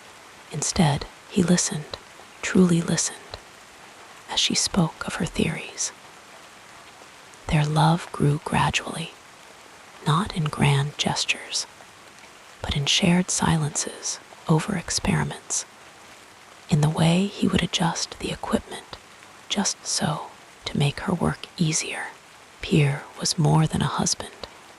He was her partner in every sense. They worked side by side in that drafty shed, their fingers stained with the residue of pitchblende, their minds alight with the same questions. He never sought to overshadow her, never claimed her discoveries as his own. When the Nobel Prize came, he insisted that her name be included, even when the committee hesitated. But their love was not without its sorrows. The loss of their first child, a daughter, was a wound that never fully healed. And yet, even in grief, they leaned on one another, finding solace in their shared purpose. After Pierre's sudden death, a loss so cruel it seemed to stop time, Marie was adrift. The world expected her to retreat, to fold into mourning. But she had their two daughters, Iron and Eve, to care for, and a laboratory that still hummed with unfinished work. It was Iron, serious and bright-eyed even as a child, who became her quiet companion in those dark years. The girl would sit at the edge of the lab, watching with solemn fascination as her mother measured out tiny fractions of radium. Later, Iron would follow in her footsteps, becoming a scientist in her own right, even sharing a Nobel Prize with her husband, Frédéric Joliot-Curie. The legacy of discovery, it seemed, was woven into the very fabric of their family. Eve, the younger daughter, was different, more artistic, more drawn to words than numbers. At first, Marie worried that they would never understand one another. But Eve's fierce devotion to her mother became a quiet anchor when Marie's health began to fail from years of radiation exposure. It was Eve who stayed by her side, reading to her, writing letters for her, ensuring that her voice was never silenced. And in the end, it was Eve who would become her biographer, ensuring that the world remembered not just the scientist, but the woman, the mother, the widow, the relentless seeker of truth beyond her family. Marie's life was shaped by friendships that spanned continents. Her bond with Hertha Ayrton, a fellow woman in science, was one of mutual respect and defiance. When the British press mocked Marie after Pierre's death, suggesting scandal where there was none, Hertha wrote fierce defenses of her friend, refusing to let prejudice go unchallenged. And then there was Albert Einstein, who admired her not just for her brilliance, but for her quiet dignity in the face of relentless scrutiny. Marie Curie is the only person whom fame has not corrupted, he once wrote. Their letters were filled with equal parts scientific debate and gentle humor, a reminder that even the greatest minds need companionship. But perhaps one of the most unexpected relationships was her collaboration with the American journalist Marie Melanie. Missy, as she was known, saw beyond the stern public image of the scientist and recognized a woman in need of funds for research, of medical care, of simple kindness. It was Missy who orchestrated Marie's trip to America, who arranged for a gram of radium to be gifted to her, who stood beside her when the weight of her own legacy seemed too heavy to bear. Their friendship was built on small acts of generosity, a warm coat for the journey, a carefully packed lunch, a letter waiting at just the right moment. Each of these relationships was like a thread in the tapestry of Marie's life, some bright, some frayed, but all essential. They taught her that science was not a solitary endeavor, that discovery was as much about connection as it was about isolation. The people who loved her, who challenged her, who stood beside her in moments of triumph and despair, they were the ones who made her work possible. And so, as we let our thoughts drift, we might imagine her not just as the figure in the lab coat, but as a woman sitting at a worn wooden table, surrounded by the people who mattered most. The soft murmur of conversation, the clink of teacups, the rustle of papers. These were the sounds that filled the spaces between her great discoveries. In the end, her legacy was not just the elements she uncovered, but the bonds she nurtured, the lives she touched, the quiet love that carried her forward, step by step, into the light. Allow yourself to sink deeper into comfort as we explore the next phase of this soothing biography. Marie Curie's life outside the laboratory was woven with quiet routines, small pleasures, and the warmth of those she held dear. Though the world knew her as a relentless scientist, those closest to her saw a woman who cherished simplicity, who found comfort in the rhythm of daily life, who loved deeply and quietly. In the early mornings, before the world stirred, she would often sit by the window with a cup of tea, steam curling lazily into the cool air. The house was still then, the only sound the occasional creak of floorboards or the distant call of birds. She liked this time best, when the world was soft and hushed, when she could gather her thoughts before the demands of the day began. Sometimes she would write letters, her pen moving slowly across the page, the ink dark against the pale paper. Other times she simply sat, watching the light shift across the garden, her hands wrapped around the warmth of the cup. Her home was not grand, but it was filled with meaning. Books lined the shelves, their spines worn from use, their pages marked with notes and underlines. A piano stood in the corner. Though she rarely played, it had been a gift, a reminder of music's quiet power.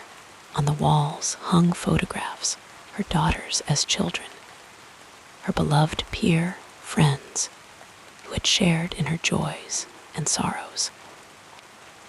These were the anchors of her life, the things that reminded her of who she was beyond the accolades and the labors. Her daughters, Iron and Eve, were the center of her world. Though her work often kept her away, she made certain that the time they shared was rich with attention and care. She would read to them in the evenings, her voice steady and calm, the words wrapping around them like a blanket. She taught them to observe the world closely, to ask questions, to find wonder in small things, a lesson she had learned from her own father long ago. Iron, serious and bright, would sit close, her brow furrowed in concentration, while Eve, lively and curious, would often interrupt with eager questions. Marie never minded. She loved their voices, their laughter, the way they filled the quiet spaces of the house. In the summers, they would escape to the countryside, to a small house where the air was clean and the pace slow. There, Marie would set aside her work for hours at a time, walking with her daughters through fields dotted with wildflowers, pointing out the shapes of clouds, the patterns of leaves. She loved the earth in those moments, the smell of damp soil after rain, the sound of wind through the trees. It was a different kind of science, one that required no formulas or measurements, only presence. Her friendships, too, were a quiet but constant force in her life. Missy Melanie was not the only one who saw beyond the public figure. There was Hertha Ayrton, the British engineer and physicist, who understood the weight of being a woman in a world of men.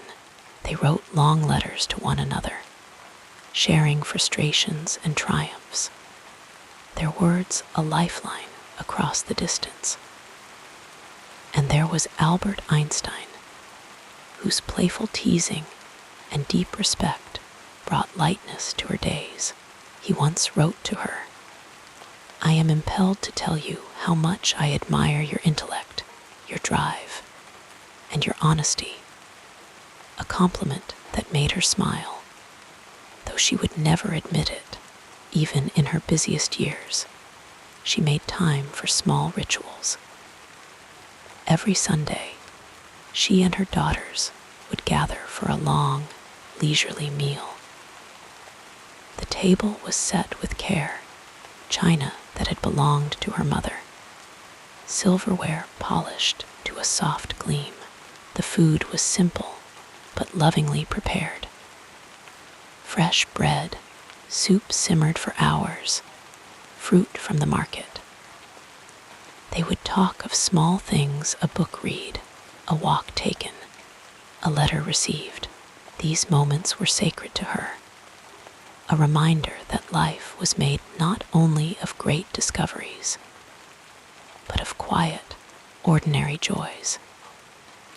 She had little patience for pretense or grandeur when honored with awards or invited to grand events. She often felt out of place, preferring the company of close friends to the dazzle of society. Her wardrobe was practical dark dresses that could withstand the wear of the laboratory. A single string of pearls for occasions that demanded formality. She cared little for fashion, but she did love the feel of fine fabric, the weight of a well-made coat, the way a scarf could soften the edges of a cold day. In the evenings, when the house was still again, she would sometimes sit at her desk and write in her journal. The pages were filled not with equations or hypotheses, but with reflections on the day's small beauties, on the people she missed, on the delicate balance between work and life. She wrote of Pierre often, his absence a quiet ache that never fully faded. But she also wrote of gratitude for her daughters, for her friends, for the chance to keep searching, to keep learning. Her philosophy was simple, though it had been a hard one. She believed in work, yes, but also in rest, in curiosity, but also in stillness, in striving, but also in acceptance. She had learned through loss and exhaustion and triumph that life could not be lived at a single pace, that sometimes the most profound discoveries came in moments of quiet, in the spaces between effort. And so, as we imagine her now, it is not only at her laboratory bench that we see her, but in these softer moments, kneeling in the garden, her hands in the earth, sitting by the fire, a book open in her lap, listening to her daughters' voices, their words weaving through the room like music. These were the parts of her life that sustained her, that made the long hours of work possible. Her legacy, then, was not only in the elements she uncovered or the prizes she won, but in the way she lived fully, deeply, with attention to both the grand and the small. She was a scientist, yes, but also a mother, a friend, a woman who loved the world in all its quiet complexity. And as we drift toward sleep, we might think of her not as a figure frozen in history, but as a person who knew the value of a slow morning, a shared meal, a moment of stillness, the gentle, enduring rhythms of a life well lived, like a gentle river flowing toward the sea. Our story continues with the next meaningful chapter. Imagine Marie Curie's mornings beginning softly, long before the world outside had fully stirred, in her younger years in Paris, when she was still Marie Skłodowska, a student with little money, but boundless determination. Her days started in the quiet hush of dawn. The small attic room she rented was cold in winter, the floorboards creaking underfoot as she rose, wrapped in a shawl against the chill. She would light a single lamp, its golden glow pooling over her notes, and sip strong black tea from a chipped cup. The steam curled upward as she read, her fingers tracing equations in the margins of her textbooks. There was a rhythm to those early hours, a stillness before the city awoke, when her mind was clearest, undisturbed by the clamor of the day. Breakfast was simple, a piece of dark bread, perhaps a little butter if she could spare it. She ate while standing by the window, watching the pale light creep over the rooftops of the Latin Quarter. Then, with her books tucked under her arm, she would walk to the Sorbonne, her boots tapping against the cobblestones. The laboratories were hushed in those early hours, the scent of chemicals lingering in the air as she settled into her work. Her hands moved with precision, measuring, adjusting, recording each motion deliberate, each detail noted in her careful script. But even in those years of relentless study, she understood the need for pauses. Some afternoons, she would step outside, letting the sun warm her face as she strolled through the Luxembourg gardens. The rustle of leaves, the murmur of distant conversations, the crunch of gravel beneath her feet, these small sensations grounded her. She might sit on a bench with a book, or simply close her eyes and breathe, letting the weight of equations and hypotheses lift for a little while. Later, as her life grew fuller with Pierre, with their daughters, with the heavy responsibilities of her research, her routines softened, though her discipline remained. Mornings in their home often began with the sound of Iron's laughter, or little Eve's sleepy murmurs as she curled into her mother's side. Marie would rise quietly, slipping into a simple dress and tying her hair back before stepping into the kitchen. The smell of fresh bread and coffee filled the air as she prepared breakfast. The ritual of stirring jam into oatmeal or pouring milk for the girls, a quiet pleasure. Her workspace, whether in the cramped laboratory on Rue Lamond or later in the more spacious Institut du Radium, was always a reflection of her mind, orderly but deeply personal. Notebooks lined the shelves, their pages filled with her neat, sloping handwriting. Glass beakers and delicate instruments gleamed under the light, each one placed just so. She worked methodically, her movements unhurried, as if the very act of handling these tools was a kind of meditation. Even in the midst of groundbreaking discoveries, there was a calm to her process, a steadiness that belied the intensity of her focus. Lunch was often a simple affair, taken quickly between experiments, a bowl of soup, a piece of fruit, a few bites of cheese. But in the evenings, she made time for something more. The family would gather around the table, the clink of cutlery mingling with stories of the day. Pierre might speak of his latest ideas, his voice warm with excitement, while the girls chattered about their lessons or the birds they had seen in the garden. Marie listened, her hands wrapped around a cup of tea, savoring these moments of ordinary joy. After dinner, she often retreated to her study, where the soft glow of a lamp illuminated her desk. Here, she would write letters, review data, or simply sit with a book, the words lulling her into a state of quiet reflection. Some nights, she and Pierre would walk together, their footsteps slow and synchronized beneath the stars.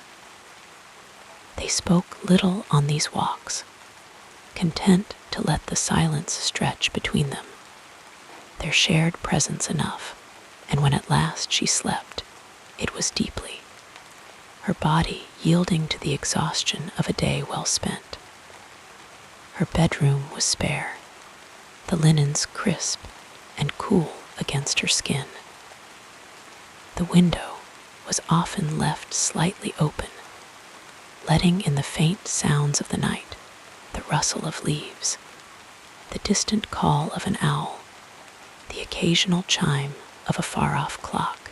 She drifted off to these sounds, her mind stilled at last, her breath steady and slow. Even in her busiest years, when the demands of her work and the weight of her fame pressed heavily upon her, she clung to these small rituals: the cup of tea in the morning, the walk through the garden in the afternoon, the quiet hour before bed when she would sit by the fire, her fingers tracing the pages of a novel or simply resting in her lap. These were the anchors of her days, the quiet counterpoints to the brilliance of her mind. And so, as we imagine her now, it is not only the fierce intellect or the relentless drive that we see, but the woman who knew the value of a deep breath, a shared silence, a moment of stillness. Her life was not a single note, but a melody, sometimes urgent, sometimes soft, always moving forward, but always, too, returning to rest. As your thoughts grow quieter, we'll continue our peaceful exploration of this fascinating life. Marie Curie's life was shaped by a quiet, unwavering belief in the power of persistence. From her earliest days in Warsaw, where she was born Maria Skłodowska, she carried within her a deep curiosity about the world, not just its visible wonders, but the hidden forces that governed it. Her father, a teacher of mathematics and physics, filled their home with books and instruments, nurturing in her a love for learning that would never fade. Even as a child, she understood that knowledge was not merely something to be acquired, but something to be lived, to be breathed in like the crisp morning air. She once wrote, "Life is not easy for any of us, but what of that? We must have perseverance and above all confidence in ourselves." These words, spoken softly but with unshakable conviction, reveal the core of her philosophy. For Marie, science was not just a profession, it was a calling, a way of seeing the world with patience and precision. She believed that truth revealed itself slowly, like the gradual unfurling of a leaf in spring, and that the only way to uncover it was through steady, deliberate effort. Her years in Paris, where she studied at the Sorbonne under the dim light of gas lamps, were marked by hardship. She lived in a tiny attic room, often so cold that she slept with all her clothes piled on top of her for warmth. Yet, even in those lean years, she found joy in the simplest things: the warmth of a cup of tea, the quiet solitude of the library at night, the thrill of grasping a difficult concept after hours of study.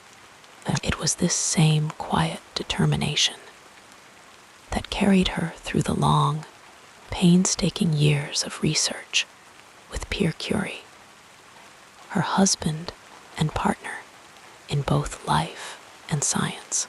Together, in a drafty shed that served as their laboratory, they worked tirelessly, sifting through tons of pitchblende to isolate the faintest traces of radium. The work was grueling, often thankless, but Marie never faltered. She believed that discovery was not the product of sudden inspiration, but but of steadfast labor, of showing up day after day, even when progress seemed impossible.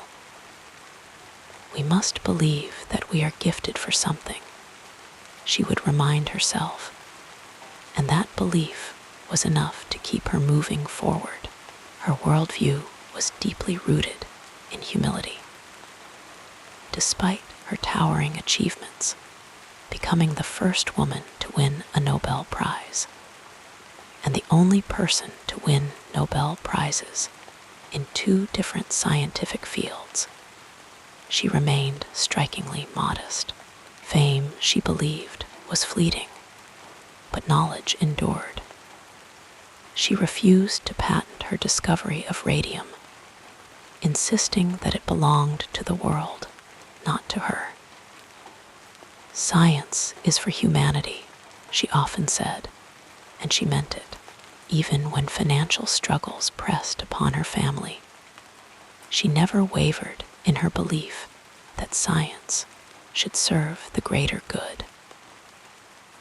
Her personal values were reflected in the way she lived, simply, honestly, with little regard for material comforts.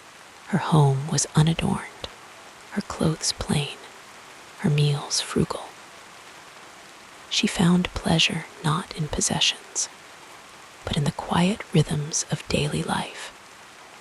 The sound of her daughter's laughter, the warmth of the sun on her face during a rare moment of rest, the satisfaction of a problem solved.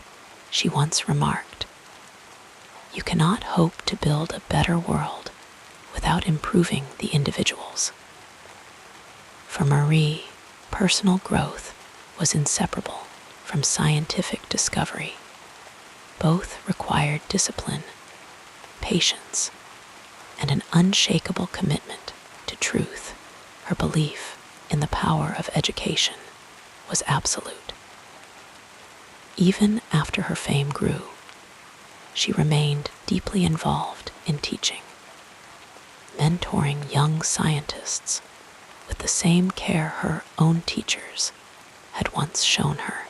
She saw education not as a privilege, but as a fundamental right, one that should be available to all, regardless of gender or background. In her later years, she established the Radium Institute, where researchers from around the world could come to study, to question, to push the boundaries of what was known.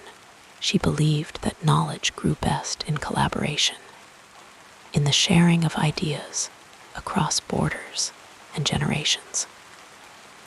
Her resilience was tested time and again by the loss of Pierre in a tragic accident, by the toll that years of radiation exposure took on her health, by the upheaval of World War I, during which she drove mobile X-ray units to the front lines to aid wounded soldiers. Yet through it all, she never lost her sense of purpose. "Nothing in life is to be feared," she would say. These words, spoken with the calm certainty of someone who had faced fear and moved through it, capture the essence of her philosophy. Fear was not an obstacle. It was simply another question waiting to be answered. In her final years, though her body grew frail, her mind remained as sharp as ever. She continued to work, to write, to guide the next generation of scientists, and when she rested, it was with the same quiet grace she had always possessed, surrounded by books, by the soft murmur of conversation, by the knowledge that she had lived a life of meaning. Marie Curie's legacy is often measured in discoveries, in prizes, in the countless lives touched by her work. But perhaps her greatest gift was the example she set of a life lived with curiosity, perseverance, with an unshakable belief in the power of the human mind. She showed us that greatness is not born in grand gestures, but in the quiet, steady pursuit of truth. And so, as we think of her now, we imagine not just the scientist, but the woman sitting by the fire, her hands resting lightly on an open book, her gaze turned toward the unknown with quiet courage and endless patience, with each breath becoming slower and deeper. Let us turn to another aspect of this soothing story. Marie Curie's life was not one of ease or comfort, but rather a quiet, persistent journey through hardship and discovery. From her earliest days, she faced obstacles that might have discouraged a less determined soul. Born in Poland under Russian rule, she grew up in a time when women were barred from higher education in her homeland. Yet even as a young girl, she carried within her a quiet flame of curiosity, a longing to understand the world beyond the limits imposed upon her. She would sit for hours in the dim light of her family's home, poring over borrowed books, her fingers tracing the words as if they held the key to a future she could not yet see. When the doors of the University of Warsaw remained closed to her, she did not despair.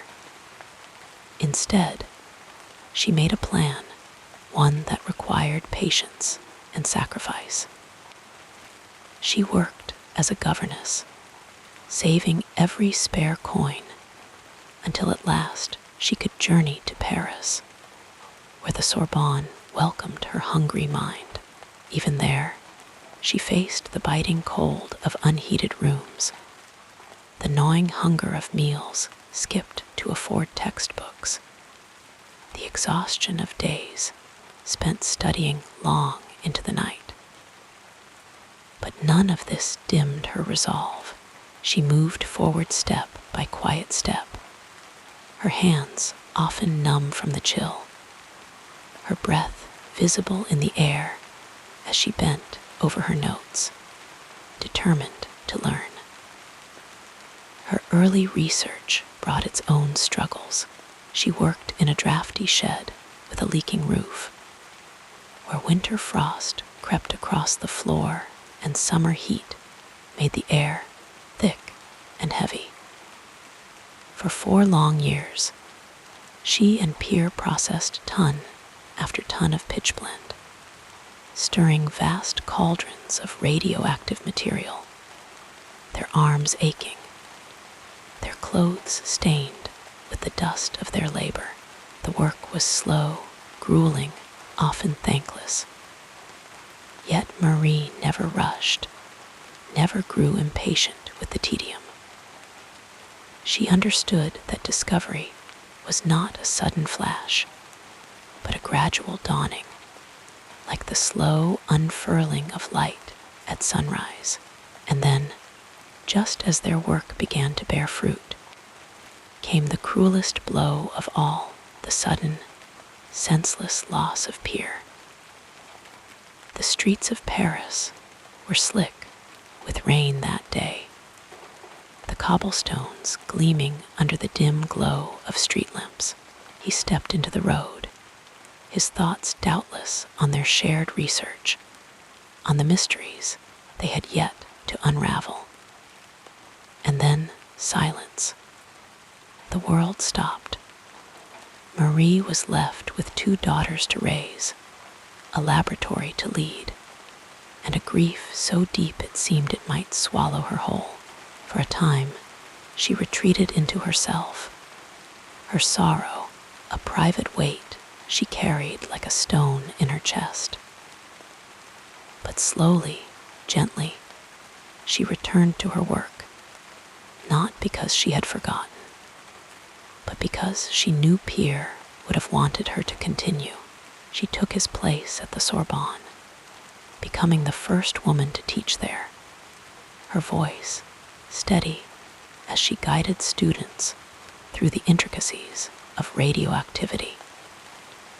She did not speak often of her grief, but it was there in the quiet determination of her movements, in the way she would sometimes pause, her fingers brushing the pages of his old notebooks, as if seeking his presence in the margins.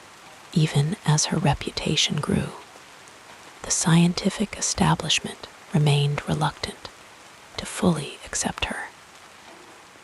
The whispers followed her that she was too emotional, too fragile, that her discoveries must have been Pierre's work. When her name was put forward for the French Academy of Sciences, she was rejected, not for lack of merit, but because she was a woman. She bore these slights with quiet dignity, never lashing out, never demanding recognition. She simply continued her work, letting the truth of her discoveries speak for itself. Then came the war, and with it, a new kind of challenge. The world she knew was torn apart by violence, and though she could have retreated to the safety of her laboratory, she chose instead to act. She transformed her research into a weapon of mercy, creating mobile X-ray units that could be driven to the front lines. She trained nurses, coaxed reluctant generals to accept her help, and spent long hours hunched over wounded soldiers, her hands steady as she guided the machines that might save their lives. The work was exhausting, the conditions often dire, but she did not complain. She had seen suffering before, and she knew that science, when used with compassion, could be a light in the darkest of times. All the while, the very elements she had devoted her life to studying were taking their toll on her body. The radiation that had once been a source of wonder now burned her fingers, weakened her bones, clouded her vision. She grew thin, her hands trembling as she worked, her breath sometimes coming in shallow gasps. Yet she refused to stop. Even when doctors urged her to rest, she would return to her laboratory, her movements slower now, but her mind as sharp as ever. She knew the risks, had always known them, and she accepted them with the same quiet resolve that had guided her entire life. In her final days, when the world outside seemed too loud, too bright, she would sit by the window, the sunlight filtering through the curtains in soft golden waves. Her daughters would read to her, their voices a gentle hum in the stillness. Sometimes she would speak of the past, not with regret, but with a kind of peaceful understanding. She had lived a life of struggle, yes, but also of profound meaning. Every obstacle, every setback, had been a lesson in perseverance, in the quiet strength of moving forward, even when the path was unclear. And so, as we think of her now, we do not see a woman bowed by hardship, but one who walked through it with grace, her eyes always fixed on the horizon.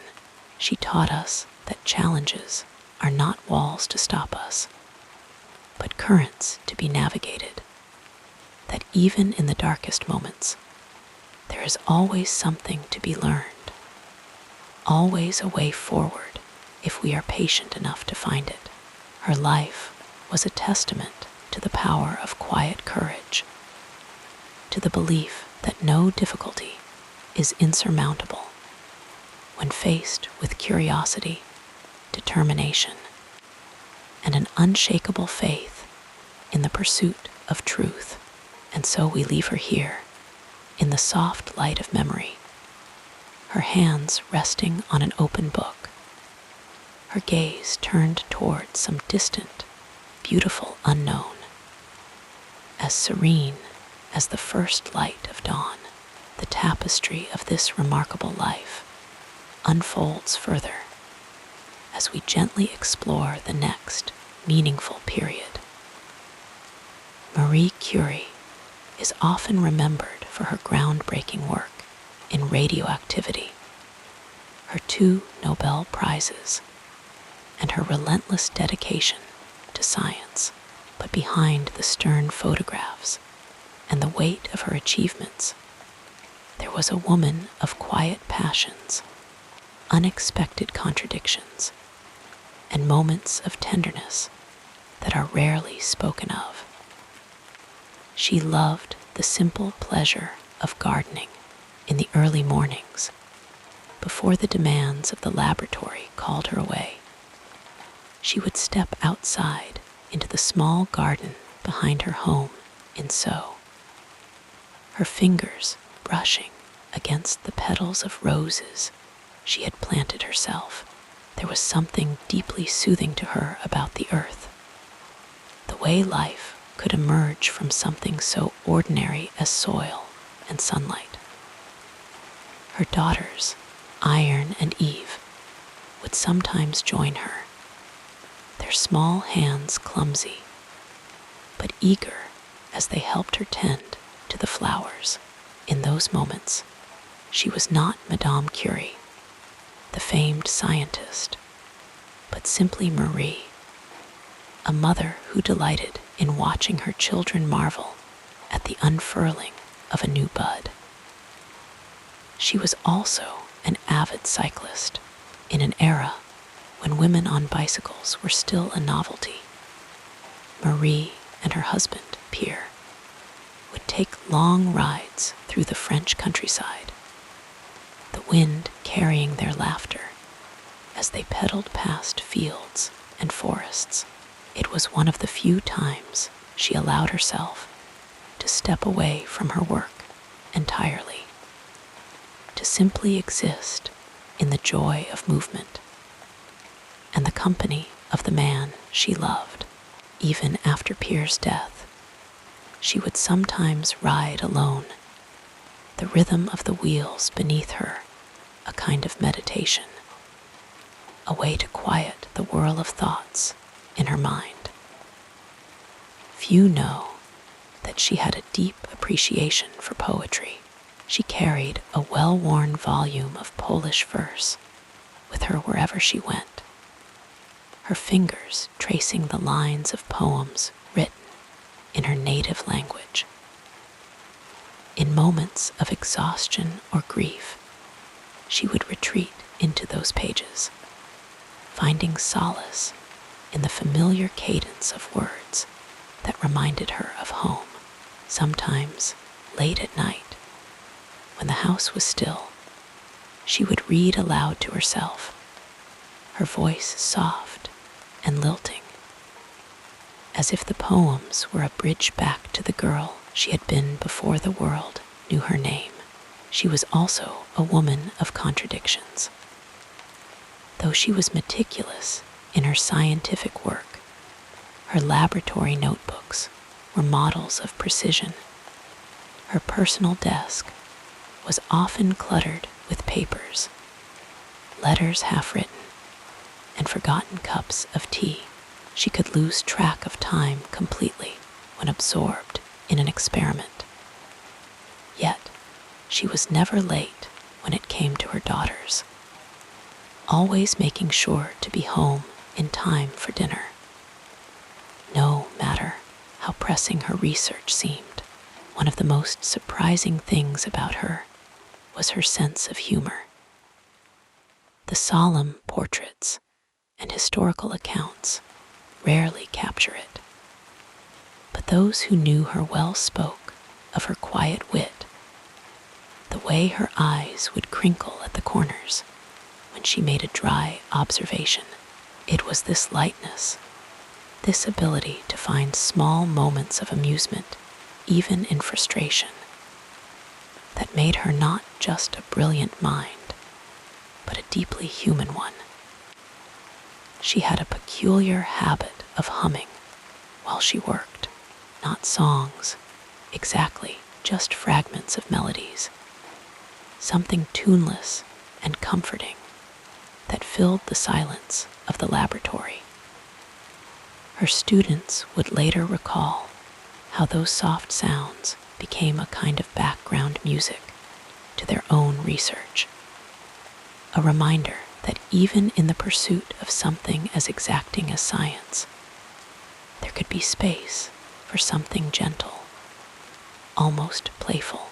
And then there were the letters, hundreds of them, written to friends, to family, to her beloved peer, even after he was gone. In them, she revealed a side of herself that the public never saw: vulnerable, uncertain, longing. She wrote of missing Poland, of the ache of loneliness, of the quiet pride she took in watching her daughters grow. She wrote of the stars, how they seemed closer on some nights, as if she could reach out and brush her fingers against them. In her later years, when her hands trembled from years of exposure to radiation and her body grew frail, she still found joy in small things. The way sunlight fell across her bedroom wall in the late afternoon, the sound of rain against the windows, the weight of a book in her lap, the turn of a page between her fingers. She never lost her curiosity, her wonder at the world, even as it became harder for her to explore it as she once had. And so, when we think of Marie Curie, let us remember not just the scientist, but the woman who loved flowers and bicycles, who hummed in the lab and wrote letters full of longing, who laughed quietly at the absurdities of life, even as she unraveled its deepest mysteries. She was, after all, not just a figure of history, but a person complex, tender, and beautifully human. As the years passed, she often returned in her thoughts to the forests of her childhood, the way the light filtered through the trees in Poland, dappling the ground in gold. She had traveled so far from those woods, crossed borders of both land and knowledge, yet some part of her always remained there, in the quiet and the green.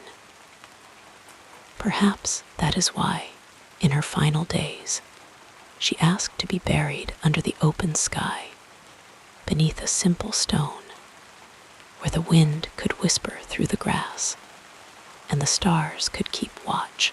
And so she rests there still, not just as the woman who changed the world, but as the girl who once loved the feel of the earth between her fingers, the mother who read poetry by lamplight, the scientist who hummed while she worked, the widow who never stopped writing letters to the love she lost. All of these things, woven together, made her who she was, not a legend, but a life, as rich and layered as any story ever told. As you settle more comfortably, our narrative flows onward like soft moonlight across still waters. Marie Curie was born in 1867, in a world still lit by gas lamps and candlelight, where the clatter of horse-drawn carriages filled the streets, and the first whispers of industrialization were beginning to reshape the landscape. It was an era of immense change, of shifting borders and rising empires, of scientific breakthroughs that would one day rewrite the rules of nature itself. Poland, her homeland, was then divided among three great powers, Russia, Prussia, and Austria, and her family lived under the watchful eye of the Russian Empire, where speaking Polish in public was forbidden, where the language of poetry and protest was passed down in hushed tones. Her childhood unfolded against the backdrop of a Europe in flux. The railroads were stitching cities together, and the telegraph was shrinking the distance between minds. In Paris, the Eiffel Tower was still just a sketch on an engineer's desk, but the city was already a beacon for artists, writers, and dreamers. Meanwhile, in laboratories across the continent, scientists were peering deeper into the mysteries of matter, asking questions that had once seemed unanswerable. Electricity was no longer a curiosity, but a force transforming daily life, and the periodic table, still young and incomplete, held secrets waiting to be uncovered. By the time Marie left Poland for Paris in 1891, the world was on the cusp of a new century, one that would be defined by both dazzling progress and devastating conflict. The Belle Epoque was in full bloom, a time of cafes and cabarets, of Degas, ballerinas, and Toulouse-Lautrec's posters, of women in corsets and men in top hats strolling along the Seine. Yet, beneath the gilded surface, tensions simmered. The Dreyfus affair would soon expose deep fractures in French society, while in the shadows, anarchists and revolutionaries whispered of change. It was in this Paris, alive with ideas, with the scent of fresh bread and coal smoke, that Marie found her place. The Sorbonne, where she studied, was a sanctuary of books and quiet contemplation. The women were still a rare sight in its lecture halls. She worked in a small, drafty laboratory, her hands often numb from the cold, her mind alight with curiosity. The world outside was rushing forward. Marconi was experimenting with wireless communication. The Lumiere brothers were inventing cinema. But in that dim workspace, she pursued something even more extraordinary, the hidden energy within matter itself. At the same time, far beyond her laboratory, the forces of history were gathering.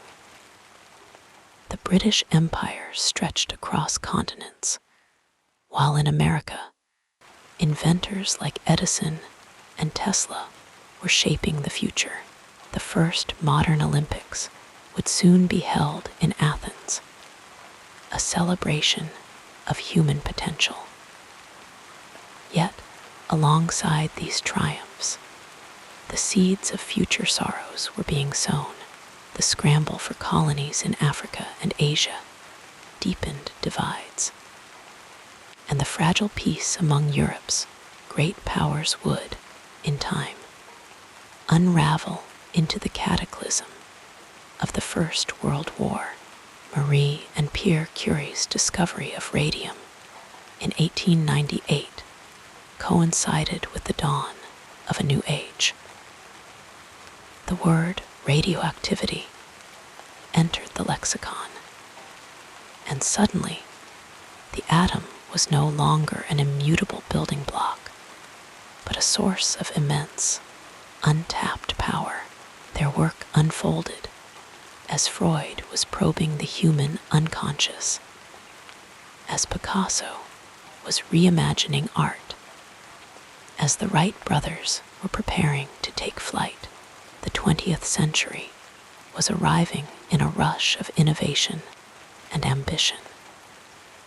But for Marie, the pace was measured in meticulous experiments, in the soft glow of radium in the dark, in the quiet companionship of a shared scientific quest. The year 1903 brought her first Nobel Prize, a triumph that echoed around the world. Yet, even as accolades poured in, the world beyond the laboratory was growing darker. The Russo-Japanese War foreshadowed the brutal conflicts to come. While in the United States, the first Model T rolled off the assembly line, heralding a new era of speed and mechanization. Marie, ever the observer, continued her work, even as personal tragedy struck with Pierre's sudden death in 1906. The world mourned with her, though it could not pause. Einstein was formulating his theory of relativity. Shackleton was preparing to explore Antarctica, and the first radio broadcasts were crackling to life. Through it all, Marie persisted. The years leading up to the First World War saw her at the height of her influence, a woman of science in a world still uneasy with the idea. She drove a mobile X-ray unit to the front lines, saving countless lives, even as the trenches swallowed a generation. The war's end in 1918 left Europe scarred, but Marie's work endured. The 1920s brought jazz and flappers, the rise of cinema, and the roar of the stock market. Yet, in her laboratory, time moved differently, measured in half-lives and careful notations, in the steady accumulation of knowledge. By the time of her death in 1934, the world had changed beyond recognition. Skyscrapers pierced the clouds, airplanes crossed oceans, and the atomic age she had helped to birth was just over the horizon. Yet through all the noise and motion, her legacy remained, not just in the elements she discovered, but in the quiet determination she embodied. She had lived through empires rising and falling, through wars and revolutions, through the dizzying transformation of daily life. And yet, in her letters, in her notebooks, in the memories of those who knew her, she remained the woman who loved the sound of rain on the roof, who found joy in a bicycle ride through the countryside, who carried the forests of Poland in her heart. The world she left behind was faster, louder, more connected than the one she had entered. But in the stillness of a laboratory, in the pages of a well-worn book, in the glow of radium in the dark, something of her essence lingers, a reminder that even in an age of marvels, the most profound discoveries often begin with a simple question, asked softly in the quiet of the mind. Let the rhythm of these words carry you further into relaxation as we continue our peaceful journey. Marie Curie's influence on the world stretched far beyond the walls of her laboratory, seeping into the very fabric of culture, society, and science in ways both quiet and profound. Her discoveries did not merely alter textbooks, they reshaped how humanity saw the universe, how medicine healed the sick, and how women navigated spaces long reserved for men. Yet her impact was never loud or forceful. It unfolded gradually, like the slow decay of a radioactive element, releasing its energy over time, changing everything it touched without fanfare. In the early days of her career, the idea of a woman in science was met with skepticism, sometimes even ridicule. Laboratories were male domains, and the thought of a woman leading groundbreaking research seemed almost fantastical. But Marie moved through these barriers with a quiet persistence, her focus always on the work rather than the noise around her.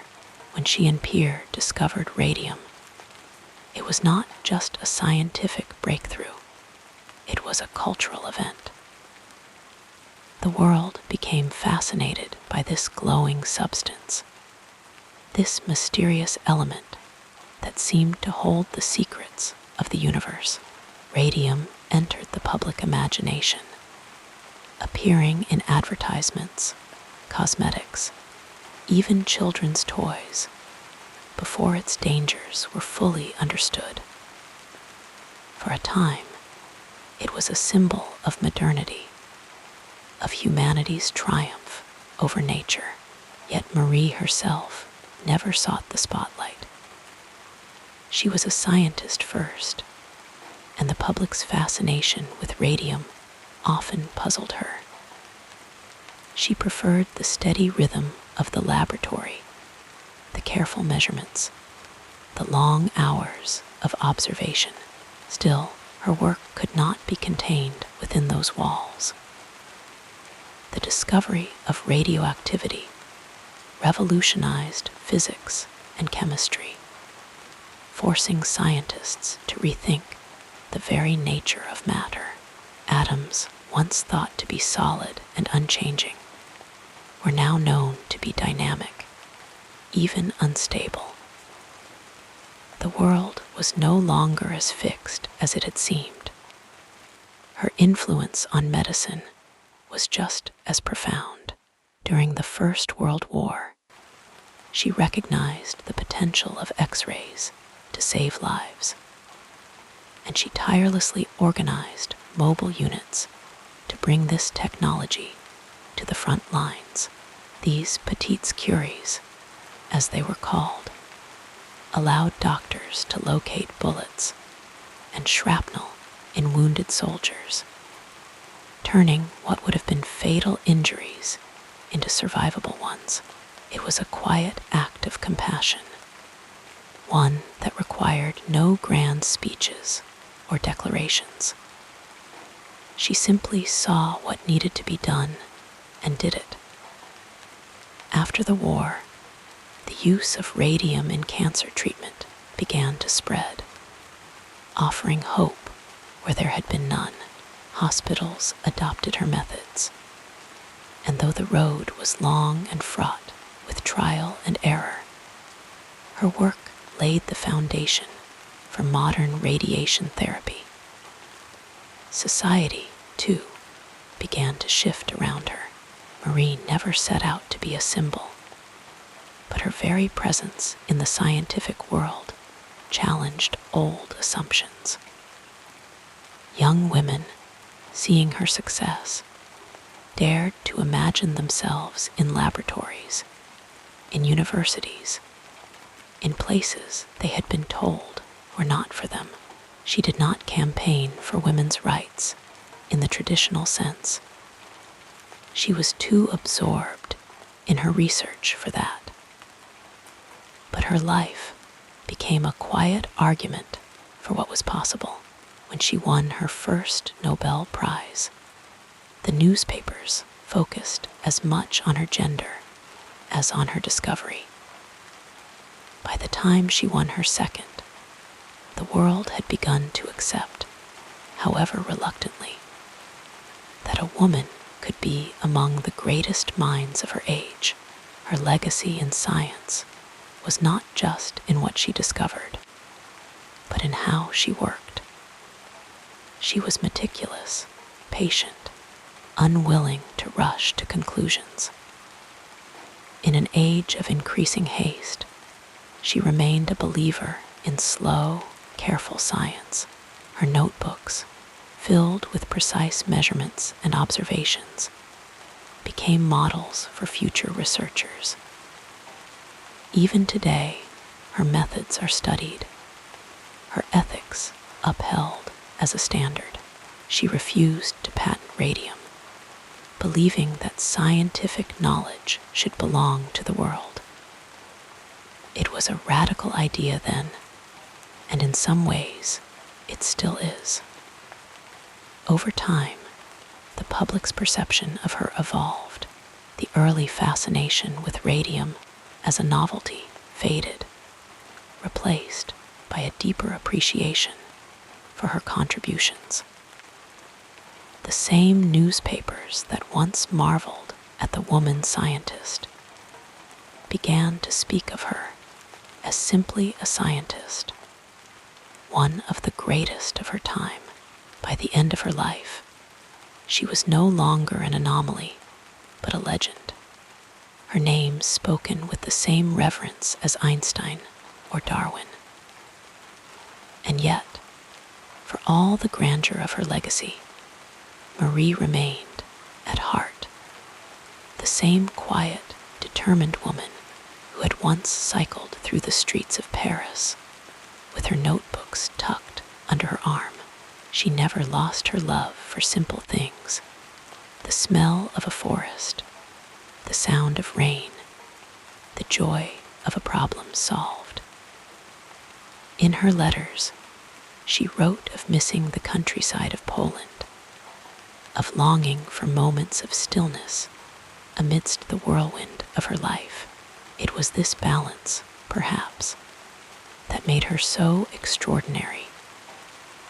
She could navigate the highest echelons of science without ever losing touch with the world as it was lived, as it was felt. Long after her death, her influence continued to ripple outward. The Curie name became synonymous with scientific excellence. Her daughter, Iron, followed in her footsteps, winning a Nobel Prize of her own. Laboratories and institutes around the world bear her name, and every year, young scientists, women and men alike, look to her life as proof that curiosity and perseverance can change the world. But perhaps her most enduring legacy is the way she redefined what it meant to be a scientist.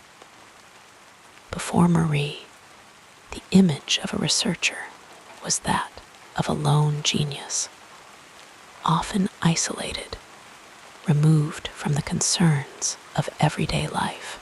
She showed that science could be collaborative, that it could be driven by compassion as much as by curiosity.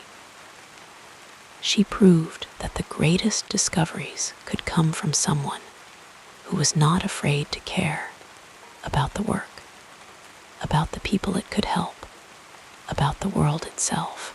In the quiet of a laboratory, in the glow of a radium sample, in the pages of a century-old notebook, her presence lingers, not as a distant figure from history, but as a reminder that even in a world of noise and speed, there is still room for patience, for precision, for the slow unraveling of mysteries. Her life was a testament to the idea that the most profound changes often come not with a shout, but with a whisper, a question asked softly, in the quiet of the mind, waiting patiently for an answer. With the gentleness of falling snow, we transition now to another meaningful chapter in this life story. In the soft glow of a Parisian winter, long before the world knew her name, Marie Curie was simply a young woman with a notebook, a pencil, and an unshakable determination. She had come to France from Poland with little more than a dream of studying science. And in those early days, she often worked in near silence, bundled in layers against the cold. Her attic room was so poorly heated that she sometimes slept with all her clothes piled on top of her for warmth. Yet, even then, there was something quietly remarkable about her, the way she could lose herself for hours in the pages of a physics textbook, the way her fingers moved with precision when she sketched out equations, the way she seemed to carry a stillness with her, even in the bustling corridors of the Sorbonne. One of her favorite places to study was the library, where the warmth of gas lamps and the quiet rustle of turning pages made the long hours pass more gently. It was there, surrounded by the soft murmur of other students, that she first met Pierre Curie. He was a quiet man himself, thoughtful and deliberate in his movements, and they soon discovered they shared not just a love of science, but a way of seeing the world, one that valued patience, curiosity, and the beauty of small, careful discoveries. Their courtship was slow, built on shared experiments and long walks through the Jardin des Plantes, where they would talk about crystals, magnetism, and the mysteries of the natural world. When Pierre finally proposed, it was not with grand gestures, but with a simple question. Would she work beside him as his partner in life and in science? Their laboratory became a sanctuary, a place where the ordinary rules of the world seemed to fade away. They worked with humble tools, glass beakers, scales so delicate they could measure the weight of a single grain of salt, and an electrometer Pierre had built himself. It was in this unassuming space that they first noticed something strange about a mineral called pitchblende. It glowed faintly in the dark, far more than its uranium content alone could explain. Night after night, they refined their experiments, sifting through mountains of ore, dissolving it, filtering it, searching for the source of that mysterious energy. The work was slow, exhausting, and often frustrating, but Marie never rushed. She understood that some answers could only be found through persistence. One evening, after yet another long day in the lab, Marie and Pierre stepped outside to find Paris blanketed in snow. The streets were quiet, the usual noise of the city muffled under a soft white layer. As they walked home, Pierre reached into his pocket and pulled out a small vial. Inside was a tiny sample of the substance they had been working so hard to isolate. In the darkness, it emitted a faint blue glow. They stood there for a long moment, watching it, knowing they were seeing something no one else in the world had ever witnessed. Later, Marie would name it radium, from the Latin word for ray, but not all of her days were spent in the lab. Marie was also a mother, and she took great care to make sure her daughters, Iron and Eve, grew up surrounded by curiosity and wonder. She kept notebooks with them, jotting down their observations about the world, the way a caterpillar moved, the shapes of clouds, the way water rippled when a stone was dropped into it. Sometimes, when Iron was old enough, Marie would bring her to the laboratory, letting her watch experiments from a safe distance. She believed that science was not just a profession, but a way of seeing, one that could be nurtured in anyone who was willing to look closely. During World War I, Marie's work took on a new urgency. She knew that X-rays could save lives by helping surgeons locate bullets and shrapnel in wounded soldiers. But the machines were bulky and rare. She drove them to the front lines herself, sometimes working through the night to train others in their use. The soldiers who met her often had no idea she was a famous scientist to them. She was simply a determined woman in a long coat, moving calmly through the chaos, doing what she could to help, even in her later years, when her health began to fail from prolonged exposure to radiation. Marie never lost her quiet intensity. She continued to work, to teach, to write letters to young scientists who sought her advice. One of her last acts was to ensure that her research would continue, donating her precious radium samples to a laboratory where others could build on her discoveries. And so, if you ever find yourself in Paris on a quiet evening, walking past the old buildings of the Sorbonne or the peaceful paths of the Jardin des Plantes, you might feel a whisper of her presence, not in grand monuments or loud declarations, but in the stillness of a library, the glow of a street lamp, the patient unfolding of a question yet to be answered. Marie Curie's life was a testament to the power of quiet dedication, to the idea that the most extraordinary things can emerge from the simplest of moments. A woman in a drafty attic, a notebook filled with equations, a faint blue light in the dark as your eyelids grow heavier, will softly explore another dimension of this fascinating biography. Marie Curie's later years unfolded with the same quiet determination that had defined her entire life.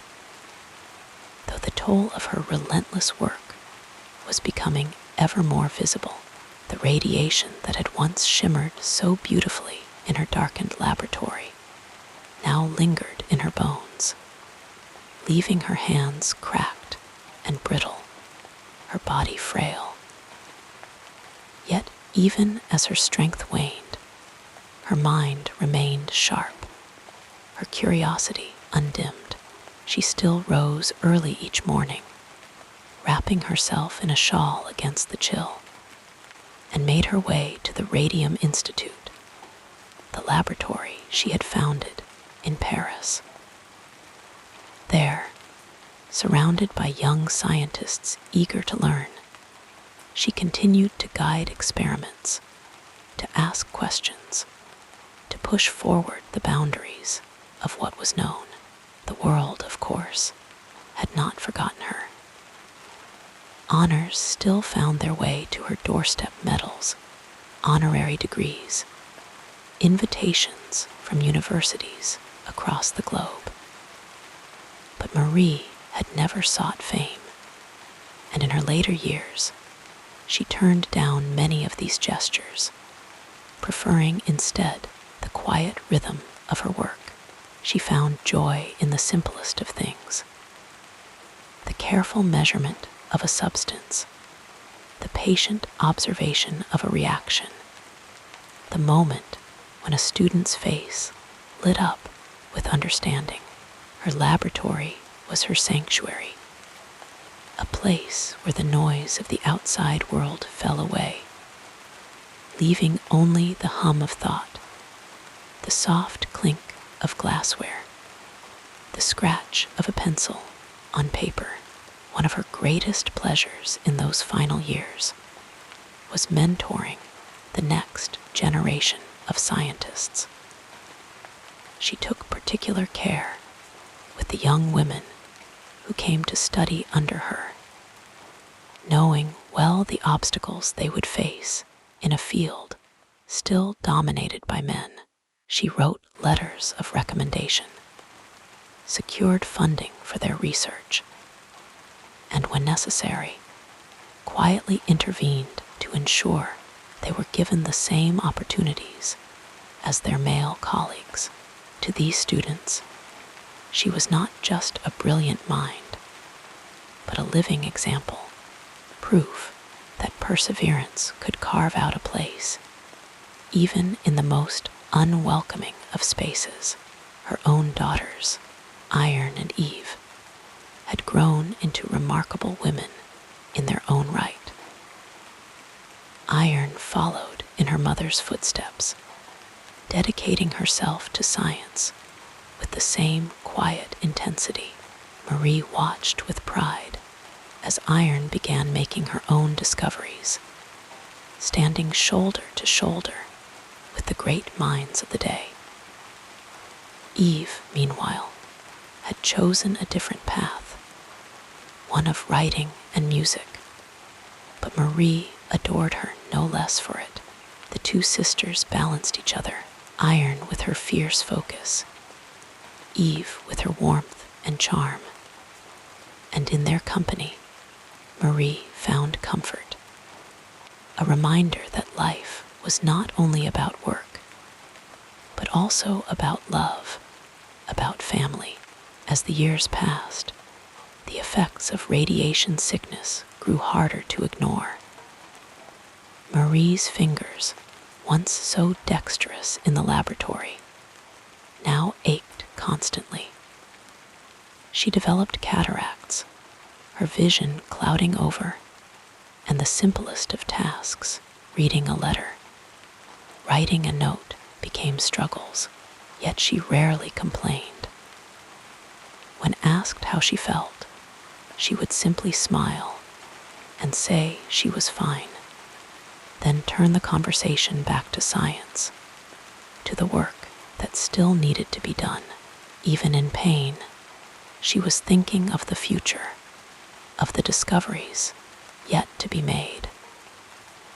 In 1934, she took one last trip to Poland, the country of her birth, now free after years of partition. The visit was bittersweet. She walked the streets of Warsaw, remembering the girl she had once been, the dreams she had carried with her when she left so many years before.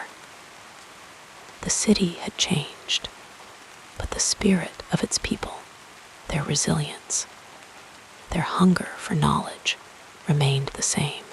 She visited the new Radium Institute in Warsaw, a sister institution to the one in Paris, funded in part by her own efforts.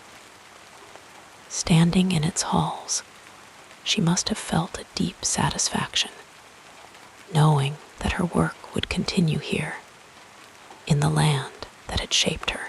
Not long after returning to France, Marie fell ill with what was thought to be a simple cold.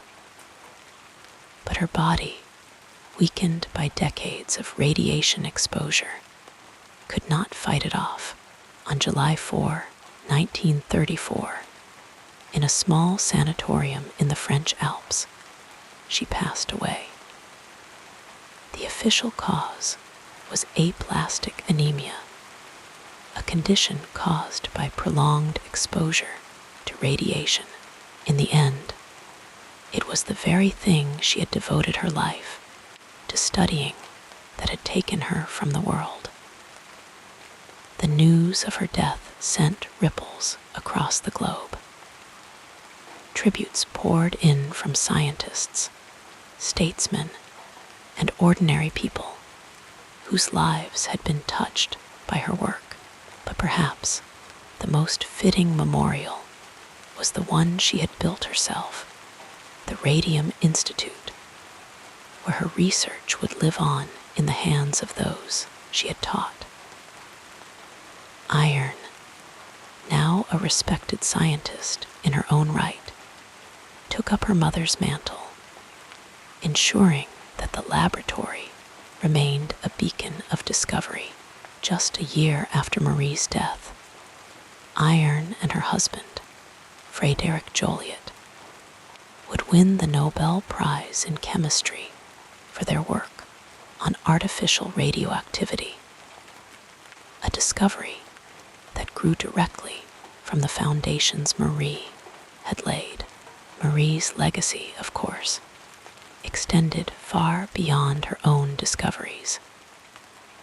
She had shown the world what was possible, not just in science, but in the quiet, stubborn refusal to accept limits. She had been the first woman to win a Nobel Prize, the first person to win two. And to this day, she remains the only person to have won Nobels in two different scientific fields. But more than the awards, it was her example that endured. Her belief that curiosity and hard work could unlock the secrets of the universe. Her insistence that knowledge belonged to everyone, not just the privileged few. Today, her name is whispered in classrooms and laboratories around the world. Students still read her papers, still marvel at the elegance of her experiments. The elements she discovered, polonium and radium, still bear the traces of her touch, their radioactive glow, a faint echo of the woman who brought them into the light. And in Paris, in Warsaw, in the quiet corners where science is done, her presence lingers, not as a distant figure from the past, but as a guiding spirit, a reminder that the greatest discoveries often begin with a simple question, asked in the dark, by someone willing to wait for the answer. If you listen closely, in the hush of a laboratory at night, you might still hear her. The rustle of a notebook page turning, the soft click of a measuring instrument, the murmur of a mind at work. Marie Curie never sought immortality, but in the end, she achieved it, not in statues or grand monuments, but in the enduring light of discovery, in the countless lives touched by her work. And so she remains, not gone, but transformed, like the elements she loved, part of the fabric of the world, shining faintly, beautifully, in the dark. The gentle cadence of our story continues, flowing like a peaceful stream through the next chapter. Marie Curie's legacy is like a quiet, persistent glow, much like the radium she once cradled in her hands, soft yet unyielding, illuminating paths long after her time.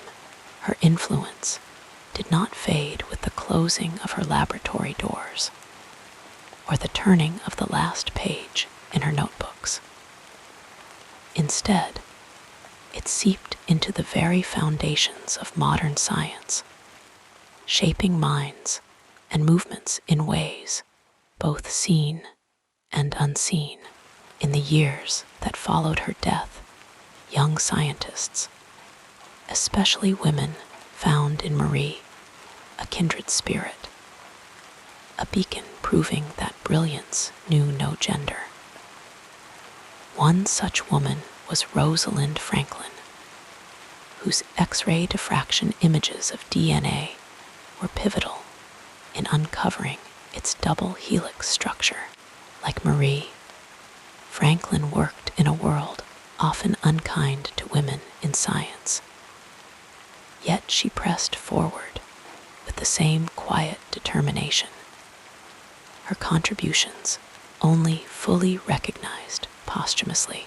Marie's story whispered to her, and to countless others, that perseverance mattered more than praise.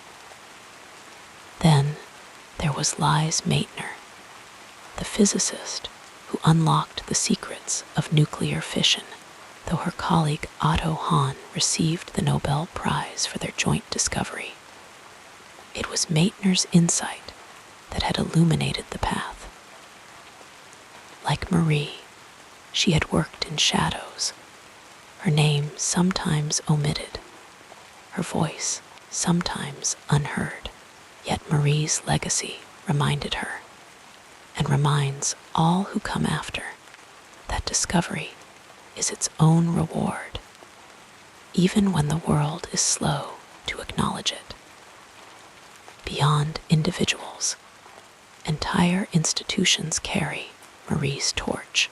The Curie Institute in Paris, founded by Marie herself, remains a sanctuary for researchers delving into the mysteries of radioactivity and cancer treatment. Here, in hushed laboratories filled with the hum of centrifuges and the glow of monitors, scientists still follow the trails she blazed. The Institute is more than a building. It is a living testament to her belief that knowledge should serve humanity, that science is not a luxury, but a necessity.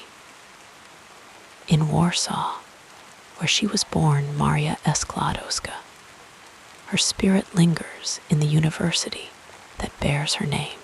Students walk its halls clutching textbooks, their fingers brushing the same concepts she once pondered. Some say the old lecture halls still hold the faintest trace of her presence, as if her curiosity lingers in the air, urging them onward. Even now, in the 21st century, Marie's work resonates in unexpected places. Medical treatments for cancer, born from her research into radiation, continue to save lives. The same rays that once burned her hands are now carefully harnessed to heal. A bittersweet irony she might have appreciated. And in laboratories studying quantum physics, her early experiments with radioactivity are revisited, their implications still unfolding like petals in slow motion. But her legacy is not confined to science alone. It lives in the quiet defiance of those who refuse to be boxed in by expectations. When a young girl picks up a microscope for the first time, when a student stays late in the lab chasing an elusive answer, when a researcher publishes findings despite the skeptics, Marie is there. Her story is not one of unbroken triumph, but of stubborn hope.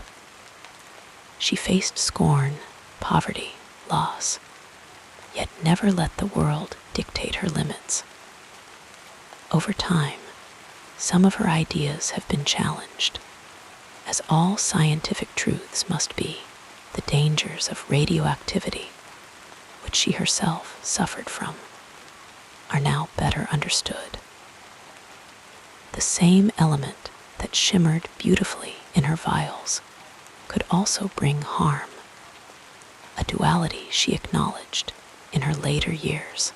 Modern safety protocols stand in contrast to her more hands-on approach, a reminder that science evolves, that each generation builds upon, and sometimes corrects the work of those before. Yet even in this, her legacy endures, for she taught the world to question, to test, to never assume. Movements for gender equality in STEM fields often invoke her name. when organizations push for more women in laboratories, when scholarships bear her likeness, when a young chemist speaks of Marie as her inspiration. The chain of influence continues.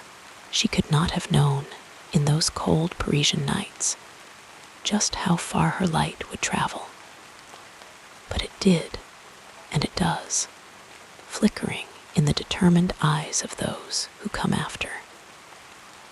And then there are the quieter, more personal ways she lingers, in a grandmother's story told to a child at bedtime, in a dog-eared biography pulled from a library shelf, in the way a teacher's voice softens when speaking her name. Marie Curie was a scientist, yes, but she was also a story, one of resilience, of curiosity, of love for the unseen forces that shape our world. In the end, perhaps her greatest legacy is this: she made the impossible seem ordinary. A woman winning Nobel Prizes, unheard of until she did it.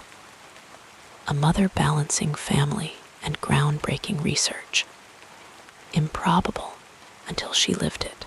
Science as a force for good, as a calling open to all. Idealistic until she proved it. So tonight, as the world settles into stillness, think of her notebooks, filled with careful script. Think of her hands, stained and weary, yet never still. Think of her mind, always reaching, always questioning. And know that somewhere, in a lab or a classroom, or a quiet room where a dream is just taking shape, her light still shines, not brightly, not boldly, but steadily like a star seen through mist, gentle, enduring, and ever-present. Sleep now, and may her quiet perseverance linger in your thoughts, as it does in the world, softly, surely, without end. Wrapped in the comfort of these words, we'll drift together into the next part of this soothing biography. Marie Curie's name drifts through history like a soft, persistent glow, bright enough to catch the eye, yet often obscured by layers of myth and misunderstanding.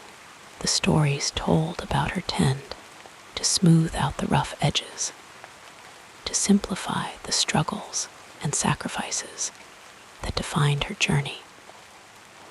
She is remembered as the woman who won 2 Nobel Prizes, the pioneer who discovered radium, the saintly figure who sacrificed herself for science. But beneath these polished narratives lies a far more complex human story, one of doubt, determination, and quiet resilience. One of the most persistent myths is that Marie Curie worked alone, a solitary genius toiling in her dimly lit laboratory. The truth, as always, is more nuanced. Science is rarely a solitary pursuit, and Marie was no exception. She worked closely with her husband, Pierre, whose contributions were vital to their early discoveries. Their partnership was one of equals, though history has often cast Pierre as the guiding force, diminishing Marie's own brilliance. Even after his tragic death, she relied on a network of colleagues, students, and assistants. Science, after all, is a conversation, a slow, patient exchange of ideas across time and space. Another common misconception is that her discoveries came effortlessly, as if radium simply revealed itself to her in a moment of divine inspiration. In reality, the work was grueling, It took years of refining tons of pitchblende ore, laboriously processing it in an unheated shed, stirring boiling vats with an iron rod nearly as tall as she was. Her hands grew rough, her back ached, and the cold seeped into her bones.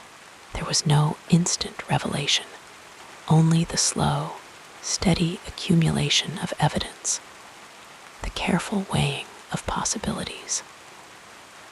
And then there is the romanticized image of Marie as an untouchable saint of science, a figure who lived only for her work. This, too, is a simplification. She was a mother, raising 2 daughters while navigating the demands of her career. She worried about money, about balancing her research with teaching, about protecting her family from the dangers of radiation, dangers she did not yet fully understand. She laughed, she grieved, she made mistakes. She was not a flawless icon, but a woman who persisted despite exhaustion, prejudice, and personal loss. Perhaps the most overlooked aspect of her story is the resistance she faced as a woman in science. It is easy to assume that her brilliance alone earned her respect, but the reality was far harsher. After Pierre's death, she was denied a professorship at the Sorbonne for years, despite her accomplishments. When she was nominated to the French Academy of Sciences in 1911, she lost by 2 votes, a rejection many attributed to sexism. Even her Nobel Prizes did not shield her from scandal when her private life became the subject of public scrutiny. The world was eager to celebrate her achievements, so long as she fit neatly into the roles it assigned her. Another myth is that Marie Curie was indifferent to the dangers of radioactivity, blindly sacrificing herself for discovery. The truth is more complicated. She knew that radiation had harmful effects. She had seen them firsthand in the burns on her hands. But the full extent of its danger was not yet understood in her lifetime. She carried small vials of radium in her pockets, marveling at its eerie glow, unaware that it was slowly poisoning her. She did not recklessly disregard her safety. She simply lacked the knowledge we have today. Even her legacy has been simplified. She is often remembered only for her scientific achievements, while her humanitarian work fades into the background. During World War I, she developed mobile X-ray units to treat wounded soldiers, driving to the front lines herself to train others in their use. She never patented her discoveries, believing that science should be shared freely for the good of all. These choices were not afterthoughts. They were central to who she was. And so, as the night deepens and the world quiets, let us set aside the myths and see Marie Curie as she truly was, not as an untouchable legend, but as a woman who worked, who loved, who struggled, a woman who pushed forward, even when the path was unclear, who balanced the weight of family and ambition, who faced doubt and kept going anyway. Her story is not one of effortless genius, but of quiet, relentless perseverance. Think of her now, not as a statue or a symbol, but as a person, a woman bending over her notes late into the night, her fingers stained with chemicals, her mind alight with questions.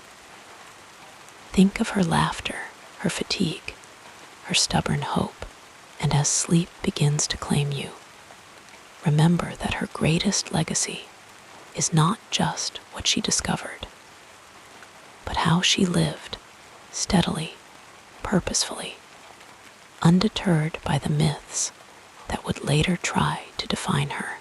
Rest now, and may her quiet strength linger in your thoughts, as it does in the world, softly, surely, without end.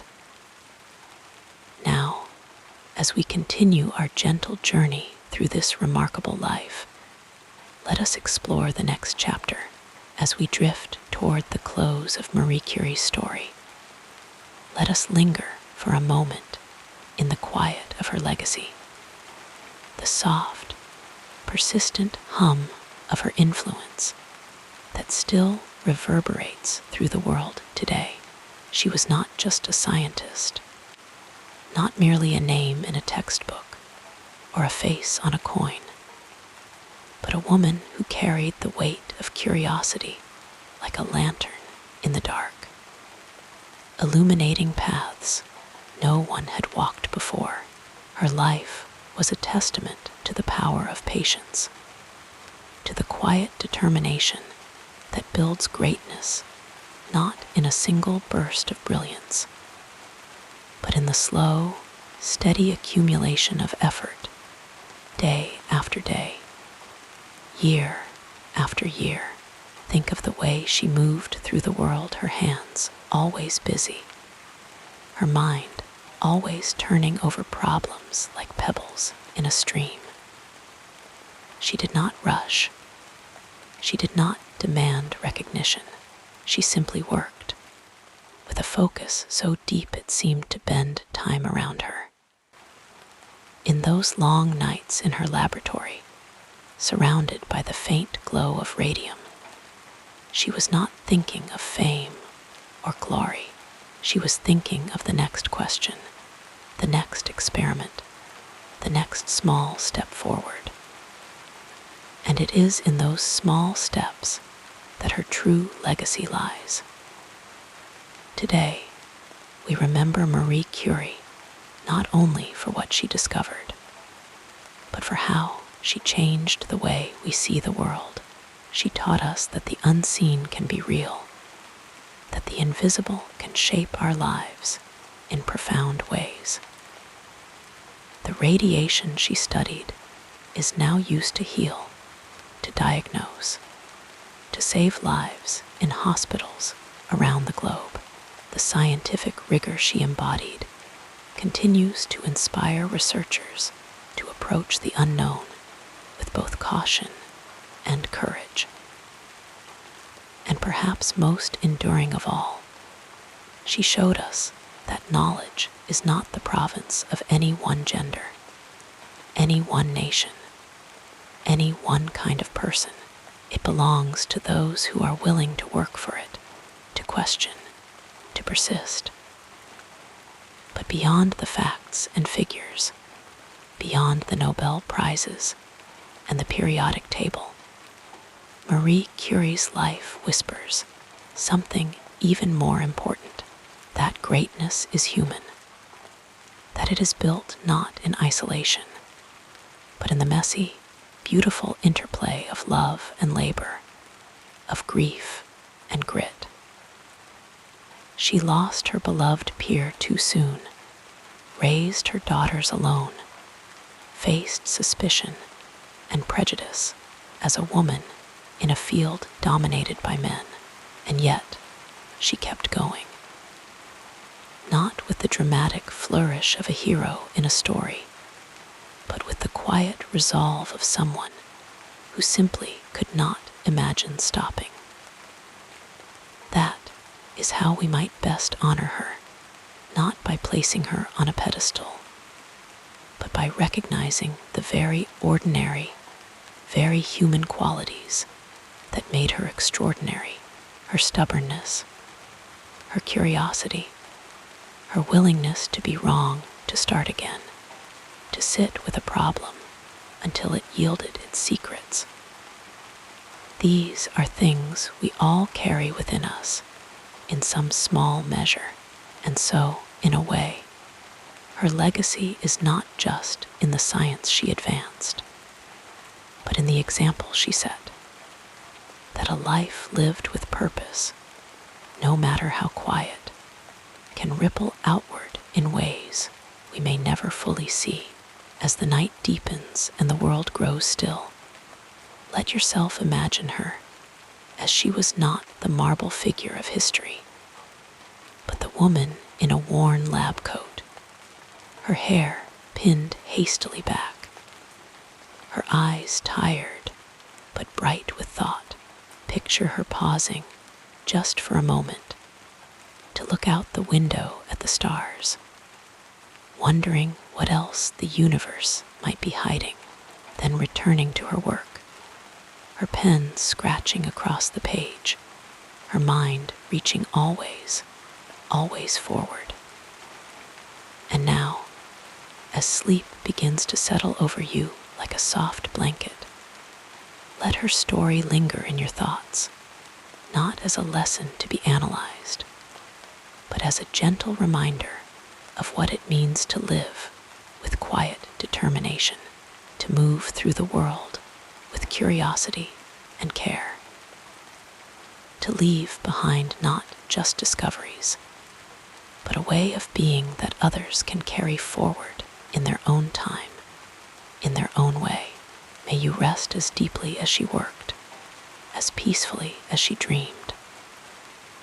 May the weight of her perseverance soothe you, not as a burden, but as a reassurance that small steps matter, that questions are worth asking, that even in the darkest night, there is light to be found if only we keep looking. Sleep now, and let the quiet of her legacy wrap around you, steady and sure, like the glow of radium in the dark, soft, enduring, and ever so gently luminous.